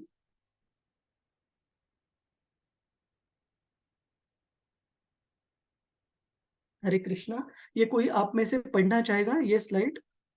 आरती माता जी, आप पढ़ना चाहेंगे? हरे कृष्ण प्रभु जी, दंडवत प्रणाम। दंडवत माता जी। यस माता जी। जी प्रभु जी, यदि कोई मनुष्य ईसावास्य सिद्धांत के अनुसार जीना, यदि कोई मनुष्य वैदिक साहित्य की शिक्षाओं की उपेक्षा करता है तो उसका जीवन अत्यंत जोखिमपूर्ण हो जाता है। इसलिए मनुष्य को सर्वोच्च भगवान की सत्ता को पहचानना और उनका भक्त बनना आवश्यक है। उसे भगवान की सेवा के लिए सब कुछ अर्पित करना चाहिए और केवल भगवान को चढ़ाए गए भोजन के अवशेष को ही ग्रहण करना चाहिए। इससे वह अपना कर्तव्य ठीक से निभा सकेंगे। भगवत गीता 9.26 में भगवान सीधे तौर पर कहते हैं कि वे शुद्ध भक्त के हाथ से शाकाहारी भोजन स्वीकार करते हैं। इसलिए मनुष्य को न केवल पूर्णतया शाकाहारी बनना चाहिए बल्कि भगवान को भक्त भी बनना चाहिए, बल्कि भगवान का भक्त भी बनना चाहिए। भगवान को अपना सारा भोजन अर्पित करना चाहिए और फिर उस प्रसाद या भगवान की दया को ग्रहण करना चाहिए। ईशोपनिषद 22। हरे कृष्ण। धन्यवाद माता जी। तो यहाँ पर श्रील प्रभुपाद जी बता रहे हैं ऐसे लोगों का फर्क जो कि वैदिक शास्त्र की जो उपदेश है उनको स्वीकार करते हैं या फिर वैदिक शास्त्र के उपदेशों को, वो शिक्षाओं को स्वीकार नहीं करते। तो जब हम यूनिट 3 देख रहे थे भगवत गीता का अध्याय 16, उसमें भी हमने दैवी और आसुरिक संपदाओं में इस मुद्दे को अच्छे से चर्चा की थी। क्या हमने चर्चा की थी?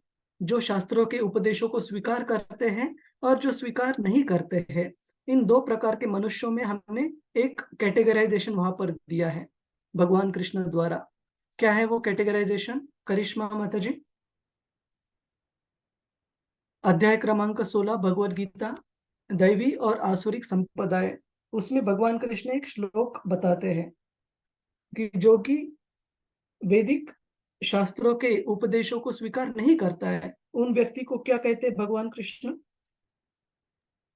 असुर प्रभु जी।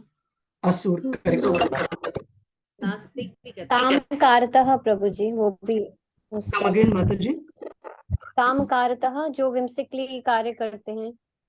हाँ, लेकिन स्पेसिफिकली उस पर्टिकुलर अध्याय में जो कैटेगराइजेशन दिया है वो आसुरिक संपदा है, आसुरिक डिमोनियक मेंटेलिटी बताया गया है जो कि शास्त्रों के उपदेशों को स्वीकार नहीं करते।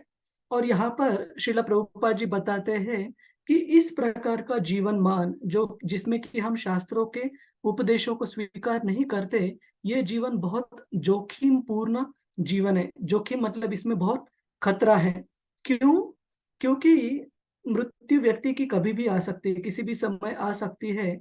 और इस धारणा में, इस मानसिकता में जब हम भगवान को स्वामित्व के रूप में नहीं मान रहे और अपने आप को स्वामित्व के रूप में गलत समझ रहे हैं, तो मृत्यु के समय हमारी जो चेतना रहेगी वो इसी प्रकार की रहेगी और इससे हमें फिर से इस भौतिक जगत में बारंबार आना पड़ेगा। तो इसलिए श्रील प्रभुपाद जी ये जो मानसिकता है आसुरिक प्रवृत्ति के लोगों की, वैदिक शास्त्रों के उपदेशों को न स्वीकारने की, वो काफी जोखिमपूर्ण बताते हैं। और श्रील प्रभुपाद जी बताते हैं कि ये कर्म बंधन की जो अवस्था है, इससे अपने आप को अगर छुटकारा पाना है तो हमें चाहिए कि जो भी हमारी उपलब्धियां है उसको भगवान की सेवा में अर्पण करें, और भगवान की सेवा में अर्पण करने के बाद प्रसाद के रूप में इसको स्वीकार करें, ताकि जो भी इस आय के साथ, इस कमाई के साथ जो भी हमें कर्म फल प्राप्त होते हैं, वो कर्म फलों से हमें छुटकारा मिल सकेगा। अगर हम सारी हमारी जो भी कुछ प्राप्त होता है, जो भी प्राप्तियां है, उसको भगवान की सेवा में अर्पण कर दें। और किसी को लग सकता है तो इतनी मेहनत से ये सारी चीजें कमाई है, तो भगवान को सारा अर्पण करेंगे तो हम जिएंगे कैसे? ऐसे नहीं कहा गया है कि आप अपने जीवन की आवश्यकताओं को पूरी ना करें, बिल्कुल उनको पूरी कीजिए, लेकिन इस भौतिक प्राप्तियों से अगर हमें कर्म फल से बचना है तो हमें जरूर भगवान को ये अर्पण करनी चाहिए। जिसके लिए उदाहरण दिया जाता है कि कोई व्यक्ति अगर किसी एक देश में रह के व्यापार करता है, बिजनेस करता है और काफी अच्छी कमाई करता है, लेकिन टैक्सेशन नहीं भरता। जैसे आपने सुना कि जब भी हम कोई कमोडिटीज, कोई वस्तुएं एक राज्य से दूसरे राज्य, एक डिस्ट्रिक्ट से दूसरे डिस्ट्रिक्ट लेके जाते हैं, तो हमें हर एक बॉर्डर क्रॉस करने के बाद कुछ टैक्स भरना पड़ता है उसका, है ना? तो अगर कोई व्यापारी बोलता है कि ये सारे जो कमोडिटीज, ये सारे जो उत्पादन है, वो मैंने अपनी मेहनत से बनाए हुए हैं, तो इसमें राज्य का कोई सहयोग नहीं है, तो आप मुझे कृपया टैक्स देने के लिए ना कहे, तो वो व्यक्ति तुरंत एक क्रिमिनल, एक दोषी व्यक्ति के रूप में उसको सजा मिलेगी। उसको गैम्बलर नहीं, स्मगलर कहा जाएगा। स्मगलर क्यों? क्योंकि स्मगलर का मतलब है जो टैक्स रहता है, एक कमोडिटी, एक वस्तु एक जगह से दूसरी जगह लेके जाने के लिए वो लोग वो टैक्स गवर्नमेंट को पे नहीं करते। तो इसीलिए भगवान कृष्ण की आंखों में भी, उनकी दृष्टि में भी हम एक चोर बन जाएंगे अगर हम भगवान की दी गई चीजों का इस्तेमाल कर कर कमाई करते हैं लेकिन उनको समर्पण नहीं करते हैं। तो और भगवान कृष्ण, श्रील प्रभुपाद जी, उनकी फेमस श्लोक जो है 926 कौन सा श्लोक है? मन मना भव मन भक्त, नहीं वो 930, यत् करोषि प्रभु जी, यत् करोषि यदश्नासि, हाँ, यत् करोषि यदश्नासि यत् जुहोषि ततोसि यत् तपस्यसि कौन्तेय तत्कुरुष्व मदर्पणम्। हाँ, तो इस श्लोक में भगवान कृष्ण बताते हैं कि हे अर्जुन, आप जो भी कुछ करो उसको मुझे अर्पण करो, मेरी सेवा में अपनी ऑफरिंग के रूप में वो चीज आप करो। तो इसलिए श्रील प्रभुपाद जी बताते हैं कि कई लोगों को ऐसे लगता है कि अगर हम प्राणी भक्षण कर रहे हैं, मांसाहार कर रहे हैं, तो हम हत्या करें प्राणियों की, तो अभी अगर शाकाहारी बन जाए तो बात सारी रिजॉल्व हो गई, ये पाप हमें नहीं प्राप्त होगा। लेकिन श्रील प्रभुपाद जी बताते हैं केवल शाकाहारी होने से हम भौतिक कर्म बंधनों से मुक्त नहीं हो पाएंगे, क्योंकि उसमें भी हत्या जरूर शामिल है। श्रील प्रभुपाद जी तात्पर्य में विस्तार से लिखते हैं कि वनस्पतियों की भी उनकी चेतना शायद निम्न स्तर पर हो, लेकिन इस भौतिक जगत में एक प्राणी, एक जीव दूसरे जीव के लिए अन्न के रूप में है। जीवो जीवस्य जीवनम, एक जीव दूसरे जीवन का, उसको सस्टेनेंस के लिए कारण है। तो हम भी अगर वनस्पतियों को या सब्जियों को, फल फूलों को स्वीकार करते हैं अन्न के रूप में, तो वो अच्छा है प्राणी हत्या से, लेकिन केवल उससे हमें कर्म बंधन से मुक्ति नहीं मिलेगी। वो फिर भी कर्म बंधन में हमें बद्धता का कारण रहेंगे, हमें उसको, उस भोजन को भी भगवान को अर्पण करना चाहिए। और श्रील प्रभुपाद जी लिखते हैं, क्या भगवान स्वीकार करते हैं? बिल्कुल 100%। अगर जिस तरीके से हमारे आचार्यों ने हमें विधि बताई गई है भगवान को भोग लगाने की, उस तरीके से हम अगर भगवान को भोग लगाते हैं तो भगवान जरूर उसको स्वीकार करेंगे, अगर प्रेम से भगवान को हम कोई चीज अर्पण करते हैं तो।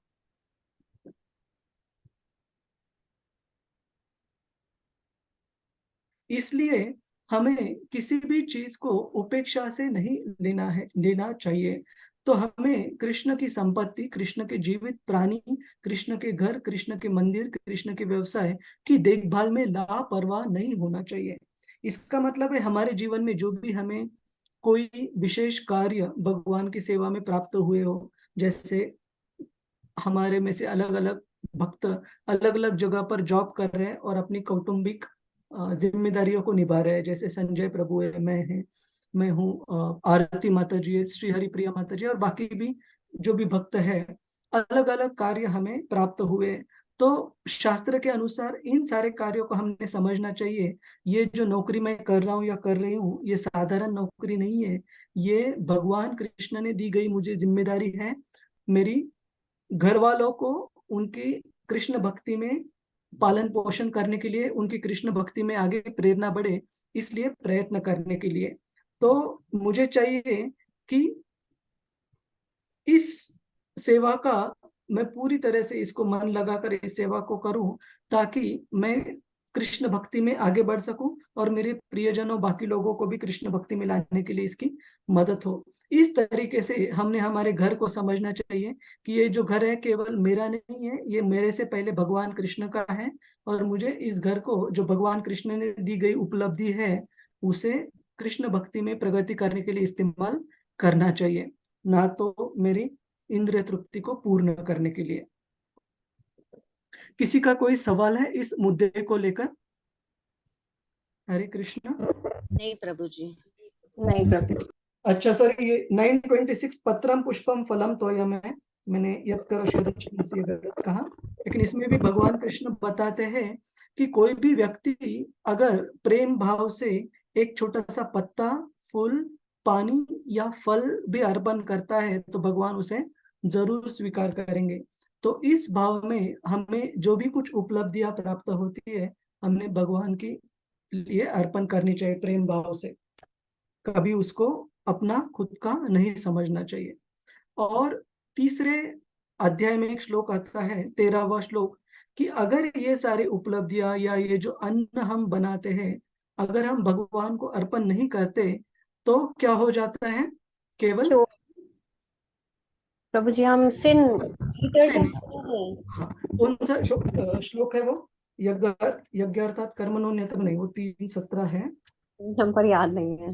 3:13, एक मिनट, 3:13 श्लोकों को जरूर तुरंत विजिट करना चाहिए तो कि हमारे, हाँ, यज्ञ शिष्टाशिनः संतो मुच्यन्ते सर्व किल्बिषै भुंजते ते त्वगम पापा ये पचन्ते आत्म कारणात्। कि अगर हम इन सारे अन्न, जैसे अन्न का उदाहरण दिया गया है, केवल और केवल अपने आनंद के लिए, अपने भोग के लिए हम बनाएंगे और स्वीकार करेंगे, तो ऐसे व्यक्ति केवल भुंजते ते त्वगम पापा, अघम मतलब बहुत ज्यादा सीवियर, केवल हम पाप को ही ग्रहण कर रहे हैं। तो हमें क्या करना चाहिए? यज्ञ शिष्टाशिना, मतलब भगवान कृष्ण को अर्पण कर कर जो शिष्टाशिना, जो प्रसाद है यज्ञ का, वो स्वीकार करना चाहिए। ठीक है? तो इसका मतलब ये नहीं कि हम घर परिवार मेंटेन नहीं कर सकते, बिल्कुल करना है, लेकिन ये समझ कर करना है कि ये मेरे उपभोग के लिए, मेरे आनंद के लिए नहीं बनी है, ये प्राणी मात्राएं भगवान के आनंद के लिए, उनके सेवा में इनको मदद करने के लिए मुझे यहाँ पर भेजा गया है। जिसके लिए हमें काफी शास्त्रों में उदाहरण दिखते हैं, जैसे बहुत सारे उदाहरण, आप पांडवों का उदाहरण समझ लीजिए। जब अर्जुन, युधिष्ठिर महाराज को जब पता चला अर्जुन द्वारका से लौटने के बाद कि भगवान कृष्ण ने इस भौतिक जगत में अपनी जो भी लीलाएं हैं उनको समाप्त कर कर वो भगवत धाम लौट गए हैं, एक क्षण की भी डिले न करते हुए युधिष्ठिर महाराज बाकी सारे पांडवों के साथ और द्रौपदी और अपनी माता कुंती महारानी के साथ उन्होंने अपना राज्य जो था वो परीक्षित को सौंप दिया और तुरंत हिमालय की ओर निकल पड़े भगवान कृष्ण की पूरी 24 घंटे उनकी सेवा में, उनकी स्मरण में लगने के लिए। या परीक्षित महाराज का भी आप उदाहरण लीजिए कि वो पूरे पृथ्वी लोक के सोवेरेन, सोवेरेन मतलब एक मात्र ऐसे एकादिष्ट जिनके प्रति सारे राजा सम्राट सम्राट थे और बाकी सारे प्रदेशों के राजा उनके आधिपत्य को मानते थे। फिर भी उन्होंने, जब उनको पता चला कि भगवान कृष्ण की इच्छा से मुझे अभी मृत्यु प्राप्त होने रहे 7 दिनों में, बिल्कुल वो आसक्त नहीं रहे। तो ये सारे महान भक्तों के उदाहरणों से हम समझ सकते हैं कि जो भी उपलब्धियां उनके जीवन में प्राप्त की थी उन्होंने, कभी भी उन्होंने उन उपलब्धियों को खुद का नहीं समझा, लेकिन भगवान कृष्ण के केयर टेकर, केयर टेकर मतलब देखभाल करने के लिए हमें भगवान कृष्ण ने रखा है, इस भाव में उन्होंने उस राज्य को चलाया। और एक हम उदाहरण देखते हैं श्री चैतन्य महाप्रभु की लीला में, हम देखते हैं महाराज प्रताप रुद्र। महाराज प्रताप रुद्र जो ओडिशा प्रोविंस के राजा थे, जब उनको पता चला कि मेरे राजा होने की वजह से श्री चैतन्य महाप्रभु मुझे मिलने के लिए तैयार नहीं है, वो मुझे एक विषय रूप में अटका हुआ व्यक्ति देखते हैं, तो मैं ये राज्य का त्याग करने के लिए भी तैयार हूँ। लेकिन श्री चैतन्य महाप्रभु के भक्तों ने जब देखा कि महाराज प्रताप रुद्र जो भक्तों के लिए इतने अनुकूल थे, भक्तों की सेवा करते थे, वो अगर राज्य का त्याग कर देंगे तो भक्तों को ही इनकन्वीनियंस होगा, क्योंकि वो एक राजर्षि थे, धर्म का पालन करने वाले राजा थे। तो तुरंत सारे भक्तों ने चैतन्य महाप्रभु से विनती की कि महाप्रभु आप कृपया अपनी कृपा प्रदान करें उनको।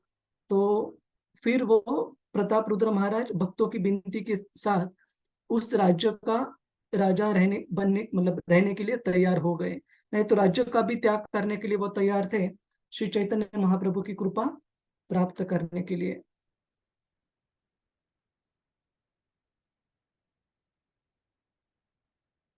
और श्रील प्रभुपाद जी बाद में एक्सप्लेन करते हैं इस तात्पर्य में कि क्योंकि सब कुछ भगवान का ही है और भगवान ने हर एक प्राणी मात्रा और व्यक्ति के लिए एक कोटा डिसाइड किया हुआ है, एक मात्रा तय की हुई है जिस मात्रा में हमें उपलब्धियों को स्वीकार करना चाहिए और उनका इस्तेमाल कर कर आध्यात्मिक जीवन में प्रगति करनी चाहिए।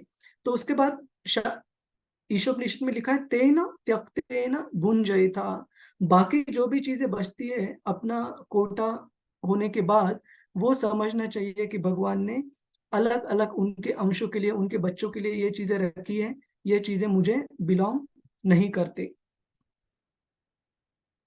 इसलिए व्यक्ति को केवल उन्हीं चीजों का स्वीकार करना चाहिए जो उसके लिए आवश्यक हो, जो उसके हिस्से के रूप में अलग रखी गई हो।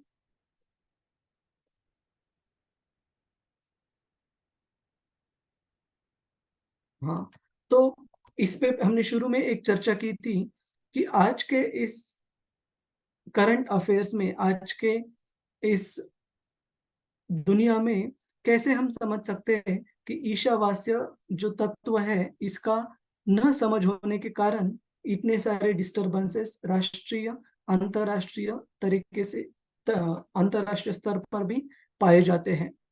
तो ये जो हमने उदाहरण दिया शुरू में, जो conflicts because of border issues and all, ये छोड़कर और कोई आपको याद आता है कोई मुद्दा जिसमें ईशावास्य जो तत्व है इसको न समझने की वजह से काफी सारे प्रॉब्लम्स क्रिएट होते हैं राष्ट्रीय अंतरराष्ट्रीय स्तरों पर? हरे कृष्णा प्रभु जी, दंडवत प्रणाम प्रभु जी। यदि हम जिसे कहें कि इसके अगर हम फूड ग्रेन्स को लेकर भी देखें या पानी का जो डिवीजन है वाटर को लेकर, जो जैसे कुछ स्टेट्स के बीच में आपस में है कि यहाँ से पानी छोड़ेंगे वहां नहीं छोड़ेंगे, तो प्रकृति में जो भी चीजें, हर उस चीज को लेकर जहां पर भी मतभेद हो रहा है लोगों में, वो सब इसीलिए हो रहा है क्योंकि वो एक्सेप्ट नहीं कर रहे कि सब कुछ भगवान को ही बिलोंग करता है। जैसे वो जल को लेके जो आपस में लड़ाई हो रही है, नदी का जल छोड़ेंगे या नहीं, तो 2 स्टेट्स के बीच में भी चलता है, कृष्णा कावेरी नदी को लेकर कि पीने के पानी के लिए, या जैसे पंजाब, वो जो पंजाब, हमारे पंजाब बॉर्डर और पाकिस्तान के बीच में नदियां हैं, जिसका जल निकल के वहां पे डैम बना के उसको होल्ड करने की कोशिश करते हैं, ताकि पंजाब और उसको अब खेती के लिए पानी न मिले।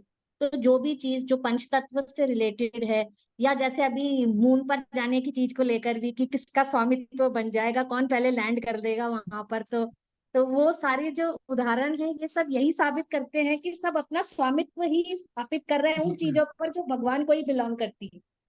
सही बात है। और ये जो आखिरी मुद्दा आपने कहा, तो ये तो बहुत हास्यात्मक मुद्दा है कि ये जी पृथ्वी हमें बिलोंग नहीं करती, और अलग अलग देशों में स्पर्धा लगी हुई है वहां की जमीन प्राप्त करने के लिए, जैसे कि वो हमारे लिए उपलब्ध ही है, जो हाँ जाओ जाके स्वामित्व जगाओ। बिल्कुल सही बात कही आपने। और अलग अलग नदियों का जो आपने उदाहरण दिया, ये काफी ज्वलंत उदाहरण है कि ऐसे कहा जाता है कि जो अगर पानी को अच्छे से ठीक से संभाल कर इस्तेमाल नहीं करेंगे, तो जो तीसरा महायुद्ध हो सकता है वो पानी की वजह से ही हो सकता है। इतनी पानी की समस्या मुश्किल होती जा रही है। और आपको ऑफकोर्स हम ये सोशल इश्यूज यहाँ डिस्कस नहीं करना चाहते, सामाजिक मुद्दे, लेकिन जी केवल हम में और हमारे जो नेबरिंग कंट्री है उसमें ही नहीं, लेकिन बाकी देशों में भी ये पानी का मुद्दा इतना ज्यादा भयावह होते जा रहा है कि देश एक दूसरे के खिलाफ युद्ध के लिए भी तैयार होने के लिए राजी हो चुके हैं। इतना ये पानी का मुद्दा गंभीर हो रहा है। तो जी जब भी कोई मनुष्य सोचता है कि ये जो उपलब्धि मुझे प्राप्त हुई है, केवल मैं अपना सोचूं, अपने भले का या अपने फायदे का सोचूं, बाकी लोगों को अगर पानी भी नहीं मिल रहा है जीवन के लिए, अगर वो मर भी रहे हैं तो भी मुझे कुछ लेन देन नहीं है, तो फिर सारे प्रॉब्लम्स शुरू हो जाते हैं। तो लेकिन अगर हम भगवान की उपलब्धियों के रूप में इन वस्तुओं को अगर जानेंगे, तो हम जानेंगे कि मुझे जीवन अच्छे से जीने के लिए जो भी जरूरत है वो छोड़कर बाकी सब चीजें भगवान की है, तो वो बाकी उनके बच्चों के लिए बनाई गई है, तो मैंने उसका स्वीकार नहीं करना चाहिए। तो ये दो हमने उदाहरण देखे, एक तो जो बॉर्डर इश्यूज है अलग अलग देशों में, और दूसरा है जो पानी का भी मुद्दा। और किसी का कोई टिक्का टिप्पणी है इसके ऊपर? हरे कृष्णा। हरे कृष्णा प्रभु जी, दंडवत प्रणाम। धन्यवाद। जैसे धर्म को लेकर भी, जैसे अगर हम किसी और धर्म को लेकर पिक्चर निकाल दे तो बाकी के हर कोई स्टेट एक जो है, जैसे मुसलमान लोग 56 अलग अलग देश के कंट्री खड़े हो जाते हैं कि नहीं, हमारा ही भगवान सबसे श्रेष्ठ है और आप ऐसे कुछ भी नहीं कर सकते। तो उसको लेकर भी बहुत सारा यानी वाद विवाद होता रहता है अंतरराष्ट्रीय और राष्ट्रीय के हिसाब से। धन्यवाद धन्यवाद। हरे कृष्ण। हरे कृष्णा प्रभु जी, दंडवत प्रणाम। हरे कृष्णा। यस माता जी।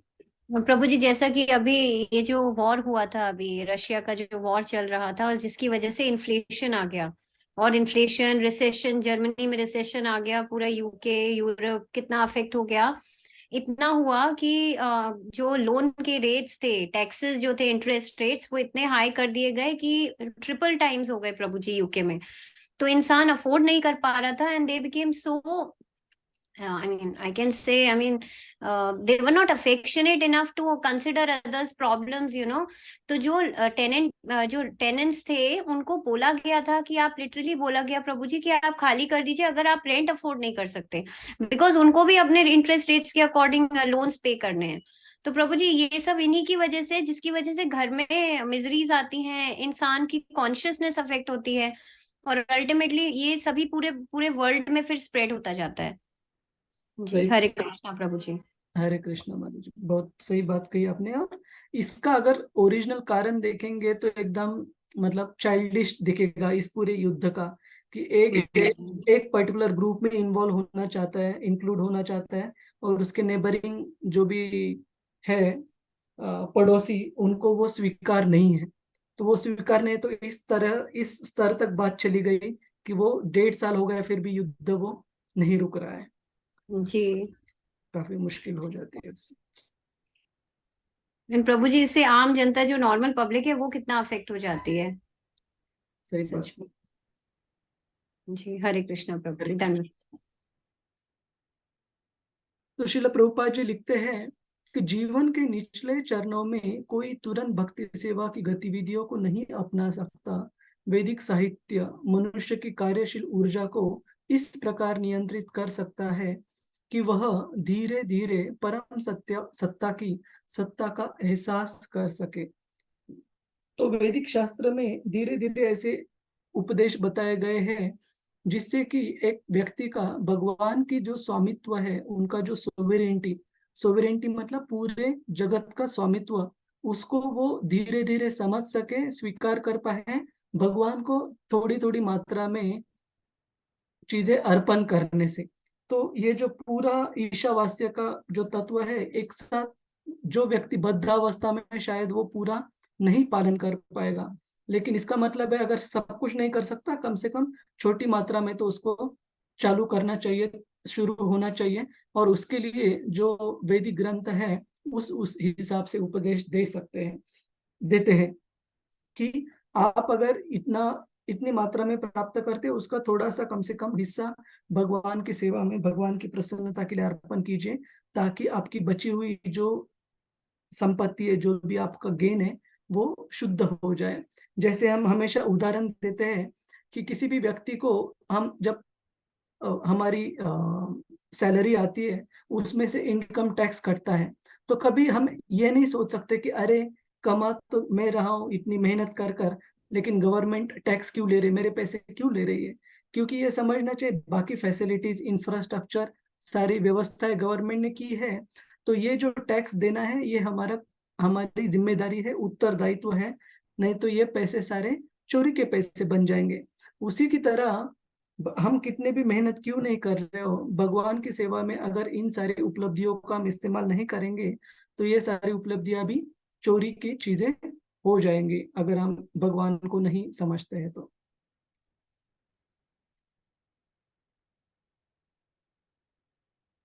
एक पारिवारिक व्यक्ति या एक परोपकारी, एक समाजवादी, एक कम्युनिस्ट, एक राष्ट्रवादी या मानवतावादी बनने में कोई बुराई नहीं है, बशर्ते कि वह ईश्वर केंद्रित अवधारणा के संबंध में अपनी गतिविधियों को क्रियान्वित करे। तो श्रील प्रभुपाद जी बोलते कि चाहे आप कोई भी सामाजिक जो व्यवस्था है, कैपिटलिज्म हो, कम्युनिज्म हो, सोशलिज्म हो, किसी भी इज्म को या नेशनलिज्म हो, ह्यूमैनिटी हो, इसको स्वीकार करने में दिक्कत नहीं है, जब तक हम भगवान को केंद्र में रख के हमारी गतिविधियों को समझे और गतिविधियों को हम करें, तब हम किसी भी इज्म को कर सकते हैं फॉलो, भगवान को अगर केंद्र में रखा तो। और भगवान को केंद्र में नहीं रखा तो हमारे जीवन में भी कभी संतुष्टता नहीं हो सकती या परिपूर्णता नहीं आएगी, और बाकी लोगों के और हमारे जीवन में भी वो दुख का कारण रहेगा। और दूसरे श्लोक में ईशोपनिषद में कहा गया है कि ऐसे व्यक्ति जो इस ईशावास्य प्रिंसिपल, जो कि भगवान के स्वामित्व को समझे पूरे जगत के सारे उपलब्धियों के साथ, वो चाहे कितना लंबा समय भी उसको जीवन जीना पड़े, तो मतलब जीने की इच्छा हो, तो भी उसमें कुछ दिक्कत नहीं है। कोई इसका अनुवाद पढ़ेगा प्लीज माता जी, प्रभु जी? श्लोक क्रमांक 2, शशि माता जी। यस, यही पढ़ना है जो स्क्रीन पे है? नहीं, श्लोक क्रमांक 2 का अनुवाद। अच्छा, हरे कृष्णा। यस माता। यदि मनुष्य इस प्रकार निरंतर कार्य करता रहे तो वह सैकड़ों वर्ष तक जीने की आकांक्षा कर सकता है, क्योंकि इस प्रकार का कार्य उसे कर्म के नियम से नहीं बांधेगा। मनुष्य के लिए इसके अतिरिक्त कोई दूसरा मार्ग नहीं है। हरे कृष्ण। हरे कृष्ण, धन्यवाद माता जी। तो इस भौतिक जगत में जीने को या भौतिक जगत में कोई स्थान प्राप्त करने को, कोई उपाधि प्राप्त करने को दिक्कत नहीं है, अगर हम भगवान कृष्ण को केंद्र में रख पा रहे हैं। जैसे हम अलग अलग महान भक्तों की प्रार्थनाओं में भी देखते हैं, प्रहलाद महाराज जी की प्रार्थना है कि नरसिंह देव जी को प्रार्थना करते हैं, हे प्रभु आप कृपया इस भौतिक जगत के जो भी मूर्ख व्यक्तियां हैं जो इंद्रिय भोग करने में लगे, उनको कृपया भगवत धाम लेके जाइएगा। क्योंकि मैं कॉन्फिडेंट हूँ, मुझे विश्वास है कि मैं आपकी स्मरण में मेरा जीवन इस भौतिक जगत में व्यतीत करते हुए भी आपको याद करते कर सकता हूँ, भक्ति कर सकता हूँ। लेकिन ऐसे लोगों के लिए मुझे बड़ी चिंता पड़ी है जो कि अपने इंद्रिय भोग में या सेल्फिश जो ग्रेटिफिकेशन है उसमें इस तरीके से लगे पड़े हैं जिनको आपको याद करना इतना आसान नहीं है। तो लंबी आयु प्रॉब्लमेटिक नहीं है अगर वो भगवान की स्मरण में है। अगर भगवान की स्मरण में नहीं है तो शुकदेव गोस्वामी बड़ा अच्छा उदाहरण देते दूसरे कैंटो में, दूसरे स्कंद में। वो कहते हैं कि क्या फायदा इतने लंबे आयु का अगर वो भगवान के विस्मरण में है। वो बताते हैं कि ऐसे सैकड़ों साल पुराने, सैकड़ों नहीं हजारों साल पुराने वृक्ष भी पृथ्वी पर अभी तक उपलब्ध है, लेकिन उनकी चेतना क्या है। जैसे अमेरिका में बॉटेनिकल गार्डन्स में ये रेडवुड ट्रीज नाम के वृक्ष पाए जाते हैं। हजारों वर्ष पुराने वृक्ष है, ऑलमोस्ट एक हजार, दो हजार। तो इमेजिन कीजिए इन वृक्षों ने, जब श्री चैतन्य महाप्रभु इस पृथ्वी लोक पर उपस्थित थे तब भी ये वृक्ष इस पृथ्वी पर उपस्थित थे।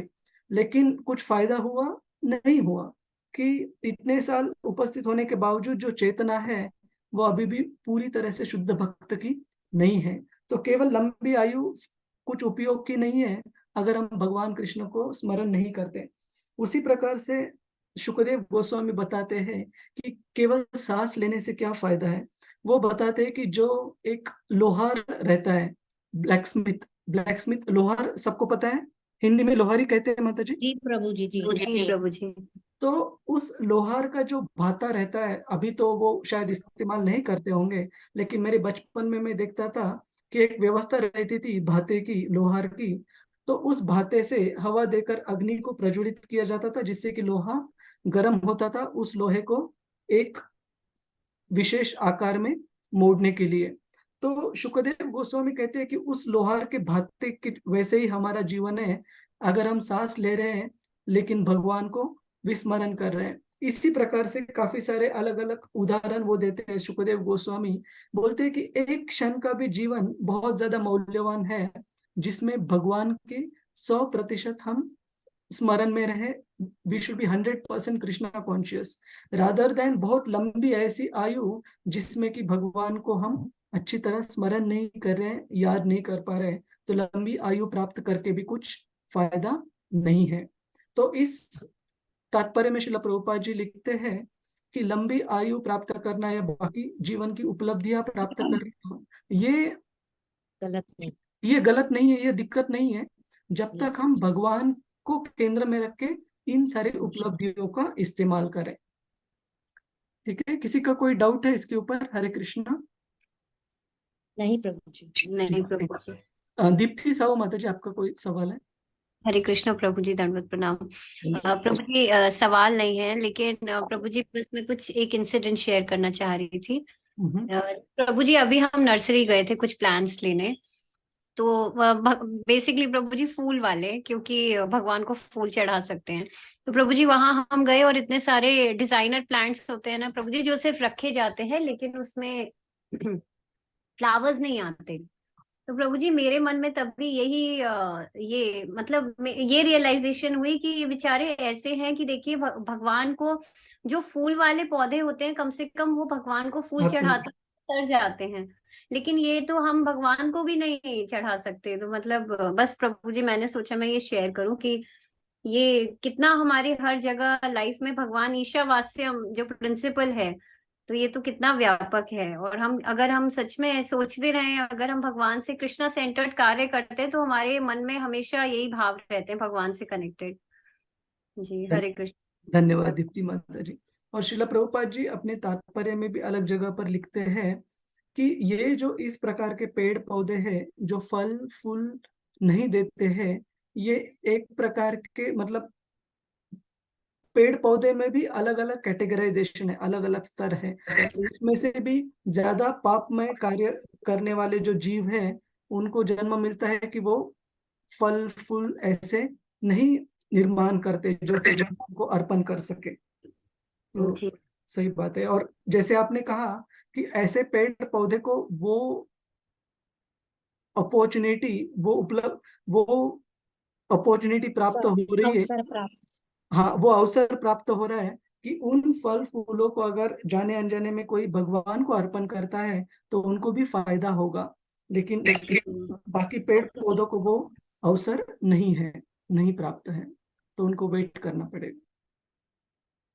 यहाँ भी मैं देखता हूँ कि इतने सारे गार्डन्स है, पार्क्स है, इतनी जगह पर हरियाली है, लेकिन ज्यादातर जो पेड़ पौधे लगाए जाते हैं ना तो कुछ ढंग के फल उनमें आते हैं या तो फूल भी आते हैं।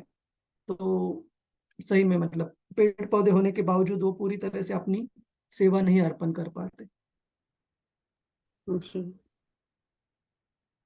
इस ब्रह्मांड में जो भी धन है वह सब ईश्वर का है, और ईश्वर के पुत्र होने के नाते हमें इस धन का लाभ उठाने का अधिकार है, लेकिन जितना मुझे चाहिए उससे अधिक नहीं, बस इतना ही। यह आध्यात्मिक साम्यवाद है। यदि आप इससे अधिक लेते हैं तो आप दंड के भागी बन जाते हैं, यह प्रकृति का नियम है। तो अगर हम हमारी जरूरतों से ज्यादा संचय करेंगे भगवान की सेवा में इस्तेमाल न करते हुए, तो जरूर हम दंड के भागीदार बन जाएंगे। हम श्रील प्रभुपाद जी के जीवन में भी देखते हैं कि श्रील प्रभुपाद जी जब अंतरराष्ट्रीय कृष्ण भावनामृत संघ आंदोलन अलग अलग जगह बहुत अच्छे से बढ़ने लगा, तब श्रील प्रभुपाद जी को अलग अलग व्यक्ति थे वो कुछ उपहार प्रदान करते थे भेंट के रूप में। तो श्रील प्रभुपाद जी को कोई रिस्ट वॉच महंगे वाली कभी प्रदान करता था, कोई श्रील प्रभुपाद जी को अंगूठी प्रदान करता था। तो काफी जो अभक्त लोग हैं कभी कभी टिक्का करते थे या करते हैं कि श्रील प्रभुपाद जी ने क्यों स्वीकार किया, लेकिन श्रील प्रभुपाद जी बिल्कुल उस चीज से आसक्त नहीं थे। वो एक अगर उनको समझो घड़ी प्राप्त हुई है भेंट के रूप में, तो पहली घड़ी निकालकर तुरंत भक्तों में से किसी को तुरंत दे देते थे, या कोई अगर अंगूठी दे रहा है तो दूसरी अंगूठी निकालकर तुरंत वो किसी को दे देते थे। तो कहने का मतलब है कि वो उपहार एक शुद्ध भक्त ने स्वीकार करने से जो देने वाला है उसको भी सुकृति प्राप्त होती थी। लेकिन श्रील प्रभुपाद जी अपने स्तर पर किसी भी चीज को इनको आसक्त नहीं थे या संचय नहीं करते थे। श्रील प्रभुपाद जी एक हाथ से लेके उसी दूसरे हाथ से तुरंत वो चीज दे देते थे, कभी उसमें संचय नहीं करते थे। और जो भी प्राप्त होता था भगवान की सेवा में पूरी तरीके से उसको जोड़ते थे, खुद की इंद्रिय तृप्ति के लिए किसी चीज को इस्तेमाल नहीं करते थे। जैसे एक बहुत फेमस एक इंसिडेंट है श्रील प्रभुपाद जी के जीवन से। श्रील प्रभुपाद जी जब वृंदावन में थे तो भारत में श्रील प्रभुपाद जी ने आने के बाद वृंदावन, मायापुर और मुंबई, उस समय बॉम्बे, इन 3 जगह पर मंदिर निर्माण करने पर श्रील प्रभुपाद जी ने काफी स्ट्रेस किया और भक्तों को भी प्रेरणा दी, प्रोत्साहन दिया। तो श्रील प्रभुपाद जी को एक चेक भेजना था काफी बड़ी धनराशि का किसी और जगह में भी, मुंबई या और किसी मंदिर में। तो श्रील प्रभुपाद जी ने पूछा भक्त को कि जहां भी श्रील प्रभुपाद जी वृंदावन में वास कर रहे थे वहां से लेके अगर बैंक ऑफिस में रिक्शा से जाना होगा, साइकिल रिक्शा से, तो कितनी लक्ष्मी लगेगी। तो उस डिवोटी ने कहा जो भी लक्ष्मी लगती होगी, 2 रुपए 3 रुपए उस समय शायद। और श्रील प्रभुपाद जी ने पूछा कि अगर मुझे पोस्ट से वो खत भेजना है, सॉरी खत नहीं, वो चेक भेजना है बैंक, तो कितनी लक्ष्मी लगेगी। तो उस व्यक्ति ने कहा कि जो भी 20 30 40 पैसे जो भी, लेकिन काफी कम लक्ष्मी थी रिक्शा से जाने से। तो श्रील प्रभुपाद जी ने उस भक्त को कहा कि आप ये चेक पोस्ट एनवलप से कृपया बैंक भेज दीजिएगा। इसका मतलब है श्रील प्रभुपाद जी एक एक लक्ष्मी के लिए, मतलब एक एक पैसे के लिए भी इतना सोचते थे कि वो लक्ष्मी भगवान की है और भगवान की सेवा में अर्पण होनी चाहिए, इतने ज्यादा वो अकाउंटेबल थे। या श्रील प्रभुपाद जी जब पाश्चात्य देश में भी गए, अमेरिका में, तब एकदम छोटे से छोटे जो भी कोई उनको डोनेशन देता था या जो भी लक्ष्मी प्राप्त होती थी उसका भी हिसाब किताब लिखते थे कि कितना लक्ष्मी उनको प्राप्त हुआ, उसमें से कौन सी जो राशि है कहाँ कहाँ इस्तेमाल हुई। तो एक एक पैसे का भी हिसाब लिखते थे। तो कहने का मतलब है इतनी बड़ी धनराशि में वो जब व्यवहार कर रहे थे तो भी एक शुद्ध भक्त हमेशा इसका ध्यान रखता है कि ये पूरी लक्ष्मी, ये पूरी उपलब्धियां भगवान कृष्ण की है। मैंने ध्यान रखना चाहिए केवल और केवल भगवान की ही सेवा में इसका उपयोग हो और किसी सेवा में नहीं। तो मेरे ख्याल से इसके साथ हम इस स्लाइड पर यहाँ पर कंक्लूड करते हैं और आगे की चर्चा अगले वीक से आगे बढ़ते हैं। ये बहुत महत्वपूर्ण श्लोक है ईशोपनिषद के, इस पे आप कृपया गौर फरमाइएगा। हमने पहला भी जो चर्चा किया था ओम पूर्णमद पूर्णमिदम, जो ईश स्तुति का श्लोक था, और जो पहला आज का श्लोक है काफी महत्वपूर्ण श्लोक है। इसे याद कीजिएगा, समझने की कोशिश कीजिएगा। हरे जी कृष्ण। प्रभु जी, प्रभु जी। और इस आने वाले सप्ताह में रजनी माता जी आप ये बंद कर दीजिएगा रिकॉर्डिंग। जी जी प्रभु जी। स्टॉप और बताइएगा मुझे।